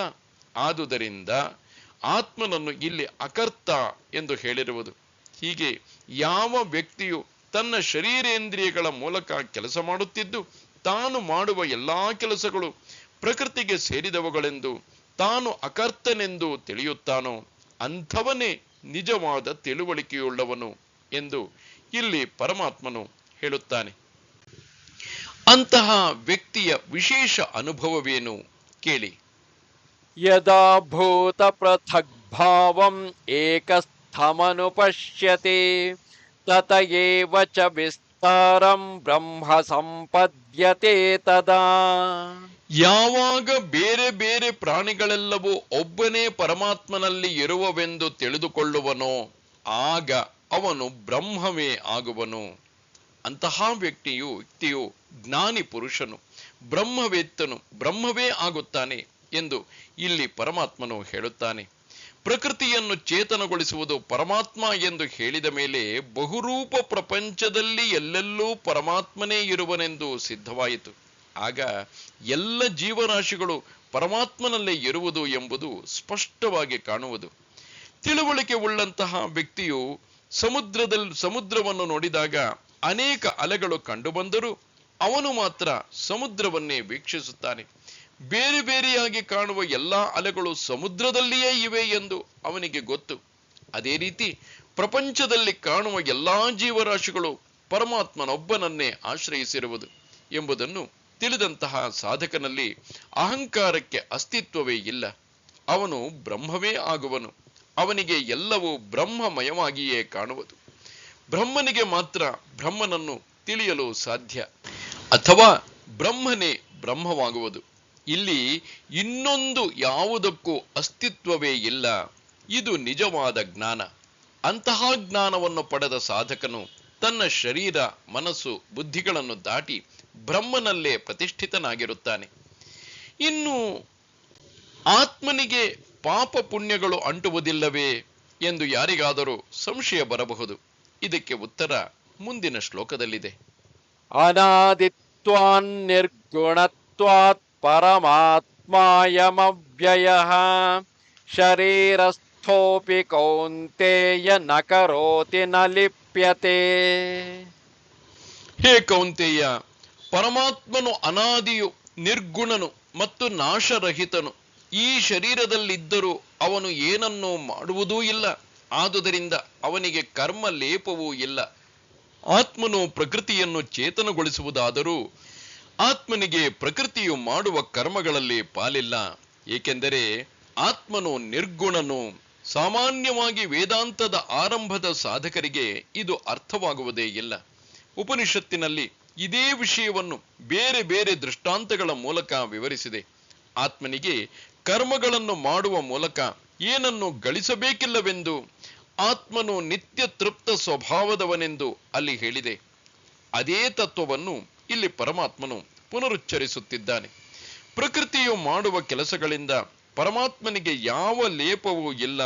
ಆದರೆ ಪುರುಷನು ಪ್ರಕೃತಿಯ ಜೊತೆಗೆ ತಾದಾತ್ಮ್ಯ ಭಾವವನ್ನು ಬೆಳೆಸಿಕೊಳ್ಳುವುದರಿಂದ ಪ್ರಕೃತಿಯ ವಿಕಾರಗಳಾದ ಸುಖ ದುಃಖಗಳನ್ನು ತನ್ನದೆಂದು ಭಾವಿಸುತ್ತಾನೆ. ಆತ್ಮ ತತ್ವವನ್ನು ತಿಳಿದವನು ಈ ರೀತಿಯ ಕರ್ಮ ಬಂಧನದಿಂದ ಮುಕ್ತನಾಗಿರುತ್ತಾನೆ. ಉದಾಹರಣೆಗೆ, ಗೋಪಾಲರಾವ್ ಎಂಬ ನ್ಯಾಯಾಧೀಶನು ಒಬ್ಬ ತಪ್ಪಿತಸ್ಥನಿಗೆ ಮರಣ ಶಿಕ್ಷೆಯನ್ನು ವಿಧಿಸುವುದಾದರೆ ಆಗ ಗೋಪಾಲರಾಯನ ಮನಸ್ಸಿನಲ್ಲಿ ಯಾವ ಕರ್ಮ ಫಲವೂ ಉಂಟಾಗುವುದಿಲ್ಲ. ಏಕೆಂದರೆ ತಪ್ಪಿತಸ್ಥನು ಮಾಡಿದ ಪಾಪದಲ್ಲಿ ಇವನ ಪಾಲಿಲ್ಲ. ಅವನು ನ್ಯಾಯಾಧೀಶನಾಗಿ ಕರ್ತವ್ಯವನ್ನು ನಿರ್ವಹಿಸಿದ್ದಾನೆ ಮಾತ್ರ. ಪರಮಾತ್ಮನನ್ನು ಇಲ್ಲಿ ಅವ್ಯಯನು ಮತ್ತು ನಿರ್ಗುಣನು ಎಂದು ವಿವರಿಸಲಾಗಿದೆ. ಮಾತ್ರವಲ್ಲದೆ ಅವನನ್ನು ಅನಾದಿ ಎಂದು ಇಲ್ಲಿ ಹೇಳಿದೆ. ಇದು ಪರಮಾತ್ಮನ ನಿರುಪಾಧಿಕ ಸ್ವರೂಪ. ರೂಪವುಳ್ಳಂತಹ ವಸ್ತುಗಳಿಗೆ ಮಾತ್ರ ಆದಿ ಇರುವುದು ಮತ್ತು ಗುಣಗಳಿರುವುದು. ಪರಮಾತ್ಮನಿಗೆ ರೂಪವೂ ಇಲ್ಲದಿರುವುದರಿಂದ ಅವನಿಗೆ ಇವೆರಡೂ ಇಲ್ಲ. ಆದುದರಿಂದಲೇ ಅವನಿಗೆ ಅವ್ಯಯನು ಎಂದು ಹೆಸರು. ಹೀಗೆ ಅನಾದಿಯು, ನಿರ್ಗುಣನು, ಅವ್ಯಯನೂ ಆದ ಪರಮಾತ್ಮನು ಶರೀರದಲ್ಲಿ ಇದ್ದೂ ಯಾವುದೇ ಕರ್ಮ ಫಲಗಳಿಂದ ಲಿಪ್ತನಾಗುವುದಿಲ್ಲ. ವೇದಾಂತದಲ್ಲಿ ಈ ವಿಷಯವು ಬಹಳ ಗಹನವಾದುದು. ಎಷ್ಟು ವಿವರಿಸಿ ಹೇಳಿದರೂ ಇದು ಅರ್ಥವಾಗುವುದೇ ಇಲ್ಲ. ಅದಕ್ಕಾಗಿ ಪರಮಾತ್ಮನು ಮುಂದಿನ 2 ಶ್ಲೋಕಗಳಲ್ಲಿ ಸುಂದರವಾದ ದೃಷ್ಟಾಂತಗಳ ಮೂಲಕ ಇದೇ ತತ್ವವನ್ನು ಬುದ್ಧಿಗೆ ನಾಟುವಂತೆ ವಿವರಿಸುತ್ತಾನೆ. ಯಥಾ ಸರ್ವಗತಂ ಸೌಕ್ಷ್ಮ್ಯಾತ್ ಆಕಾಶಂ ನೋಪಲಿಪ್ಯತೆ ಸರ್ವತ್ರಾವಸ್ಥಿತೋ ದೇಹೇ ತಥಾತ್ಮಾನೋಪಲಿಪ್ಯತೆ. ಹೇಗೆ ಎಲ್ಲೆಲ್ಲಿಯೂ ಇರುವ ಆಕಾಶವು ಸೂಕ್ಷ್ಮವಾಗಿರುವುದರಿಂದ ಮತ್ತೊಂದರ ಅಂಟು ಇಲ್ಲದಿರುವುದೋ ಅದರಂತೆ ದೇಹದಲ್ಲಿ ಆತ್ಮನಿದ್ದರೂ ಅವನಿಗೆ ಅವುಗಳ ಕರ್ಮದ ಲೇಪವಿಲ್ಲ. ಪ್ರಕೃತಿ ಪುರುಷರ ಸಂಬಂಧವನ್ನು ವಿವರಿಸುವುದಕ್ಕೆ ಇಲ್ಲಿ ಆಕಾಶ ತತ್ವವನ್ನು ಬಳಸಿಕೊಳ್ಳಲಾಗಿದೆ. ಅವಕಾಶತ್ವಾತ್ ಆಕಾಶ ಎಂದರೆ ಎಲ್ಲ ವಸ್ತುಗಳಿಗೂ ಅವಕಾಶ ಕೊಟ್ಟಿರುವ ತತ್ವವೇ ಆಕಾಶ. ಪಂಚಮಹಾಭೂತಗಳಲ್ಲಿ ಅತ್ಯಂತ ಸೂಕ್ಷ್ಮವಾದ ಭೂತ ಇದು. ವಸ್ತುವು ಸೂಕ್ಷ್ಮವಾದಷ್ಟಕ್ಕೆ ಅದರ ವ್ಯಾಪಕತೆಯು ಹೆಚ್ಚುವುದು. ಇದು ಅತ್ಯಂತ ಸೂಕ್ಷ್ಮವಾದುದರಿಂದ ಇದು ಸರ್ವವ್ಯಾಪಕವಾದುದು. ಸರ್ವವ್ಯಾಪಕವಾದ ವಸ್ತುವನ್ನು ಬೇರೆ ಯಾವ ವಸ್ತುವಿನಿಂದಲೂ ಮಲಿನಗೊಳಿಸುವುದು ಸಾಧ್ಯವಿಲ್ಲ. ಎಲ್ಲಾ ವಸ್ತುಗಳಿರುವುದು ಆಕಾಶದಲ್ಲಿ, ಆದರೆ ಆಕಾಶಕ್ಕೆ ಯಾವ ಬಾಧಕವೂ ಇಲ್ಲ. ಆಕಾಶವನ್ನು ಮಲಿನಗೊಳಿಸಲು ಸಾಧ್ಯವಿಲ್ಲ. ಅದೇ ರೀತಿ ದೇಹವನ್ನು ವ್ಯಾಪಿಸಿರುವ ಆತ್ಮನು ದೇಹೇಂದ್ರಿಯಗಳ ಕರ್ಮದಿಂದ ಮಲಿನಗೊಳ್ಳುವುದಿಲ್ಲ. ಏಕೆಂದರೆ ಆತ್ಮನು ಸೂಕ್ಷ್ಮತಮನು, ಆಕಾಶಕ್ಕಿಂತಲೂ ಸೂಕ್ಷ್ಮನವನು. ಎಲ್ಲವೂ ಇರುವುದು ಆತ್ಮನಲ್ಲಿ. ಆತ್ಮನು ಎಲ್ಲವನ್ನೂ ವ್ಯಾಪಿಸಿದ್ದಾನೆ. ಆತ್ಮನನ್ನು ಯಾವುದೂ ವ್ಯಾಪಿಸಿಲ್ಲ. ಕನಸಿನಲ್ಲಿ ಮಾಡಿದ ಕೊಲೆಯಿಂದಾಗಿ ಎಚ್ಚರದವನ ಕೈಯು ರಕ್ತಸಿಂಚನವಾಗುವುದಿಲ್ಲ. ಭಯಾನಕವಾಗಿ ಕಾಣುವ ಭೂತದ ರೂಪವು ಕಂಬವನ್ನು ವಿಕೃತಿಗೊಳಿಸುವುದಿಲ್ಲ. ಮರುಮರೀಚಿಕೆಯಲ್ಲಿ ಕಾಣುವ ನೀರು ಮರುಭೂಮಿಯಲ್ಲಿರುವ ಮರಳಿನ ಒಂದು ಕಣವನ್ನು ಒದ್ದೆ ಮಾಡಲಾರದು. ಇವೆಲ್ಲ ಭ್ರಮೆಯ ಉದಾಹರಣೆಗಳು. ಅದೇ ರೀತಿ ಪ್ರಕೃತಿಯು ಮಾಡುವ ಕರ್ಮದಿಂದ ಯಾವ ರೀತಿಯಲ್ಲೂ ಪುರುಷನಿಗೆ ಬಂಧನವಿಲ್ಲ. ಇಂದ್ರಿಯ, ಮನಸ್ಸು, ಬುದ್ಧಿಗಳು ಮಾಡುವ ಕೆಲಸದಲ್ಲಿ ಆತ್ಮನಿಗೆ ಪಾಲಿಲ್ಲವಾದರೆ ಈ ಶರೀರದಲ್ಲಿ ಆತ್ಮನು ಮಾಡುವುದಾದರೂ ಏನನ್ನು ಕೇಳಿ. ಯಥಾ ಪ್ರಕಾಶಯತ್ಯೇಕಃ ಕೃತ್ಸ್ನಂ ಲೋಕಮಿಮಂ ರವಿಃ ಕ್ಷೇತ್ರಂ ಕ್ಷೇತ್ರೇ ತಥಾ ಕೃತ್ಸ್ನಂ ಪ್ರಕಾಶಯತಿ ಭಾರತ. ಎಲೆ ಭರತ ವಂಶೋತ್ಪನ್ನನೇ, ಹೇಗೆ ಒಬ್ಬನೇ ಸೂರ್ಯನು ಈ ಲೋಕವೆಲ್ಲವನ್ನು ಬೆಳಗುತ್ತಿರುವನೋ ಹಾಗೆಯೇ ಪುರುಷನು ಪ್ರಕೃತಿಯನ್ನು ಬೆಳಗುತ್ತಿರುವನು. ಉಪನಿಷತ್ತಿನಲ್ಲಿ ಕಂಡುಬರುವ ಬಹಳ ಸುಂದರವಾದ ದೃಷ್ಟಾಂತವನ್ನು ಇಲ್ಲಿ ಗೀತಾಚಾರ್ಯನು ಕೊಡುತ್ತಿದ್ದಾನೆ. ಪ್ರಕೃತಿ ಪುರುಷರಿಗಿರುವ ಸಂಬಂಧವನ್ನು ಬಹಳ ವಿಸ್ತಾರವಾಗಿ ವಿವರಿಸಿದ್ದಾಯಿತು. ಈಗ ಸೂರ್ಯನ ಉದಾಹರಣೆಯನ್ನು ತೆಗೆದುಕೊಂಡು ಅದೇ ಸಂಬಂಧವನ್ನು ಪರಮಾತ್ಮ ವಿವರಿಸುತ್ತಿದ್ದಾನೆ. ಸೂರ್ಯನು ಹೇಗೆ ತನ್ನ ಸನ್ನಿಧಿ ಮಾತ್ರದಿಂದ ಇಡೀ ಜಗತ್ತನ್ನು ಬೆಳಗುತ್ತಾನೋ ಹಾಗೆಯೇ ಆತ್ಮನು ತನ್ನ ಸನ್ನಿಧಿ ಮಾತ್ರದಿಂದ ನಮ್ಮ ಶರೀರ, ಮನಸ್ಸು ಮತ್ತು ಬುದ್ಧಿಗಳನ್ನು ಬೆಳಗುತ್ತಾನೆ. ಸಾಮಾನ್ಯವಾಗಿ ಸೂರ್ಯನಿಂದಾಗಿ ಪ್ರಪಂಚದ ಚಟುವಟಿಕೆಯು ಆರಂಭವಾಗುತ್ತದೆ ಎಂದು ಹೇಳುವುದುಂಟು. ಸೂರ್ಯನು ಉದಯಿಸುವುದಕ್ಕೂ ನಾವು ನಮ್ಮ ಚಟುವಟಿಕೆಗಳನ್ನು ಆರಂಭಿಸುವುದಕ್ಕೂ ಏನೇನು ಸಂಬಂಧವಿಲ್ಲ. ಸೂರ್ಯನ ಸ್ವಧರ್ಮವೇ ಪ್ರಕಾಶ. ಅವನು ಬೆಳಗುತ್ತಿದ್ದಾನೆ. ಅವನು ಪ್ರಪಂಚವನ್ನು ಬೆಳಗುವುದಲ್ಲ, ಪ್ರಪಂಚವನ್ನು ಬೆಳಗಬೇಕೆಂಬ ಇಚ್ಛೆಯೂ ಅವನಿಗಿಲ್ಲ. ಅವನ ಸನ್ನಿಧಿಯಲ್ಲಿ ಪ್ರಪಂಚವು ಬೆಳಗುತ್ತದೆ.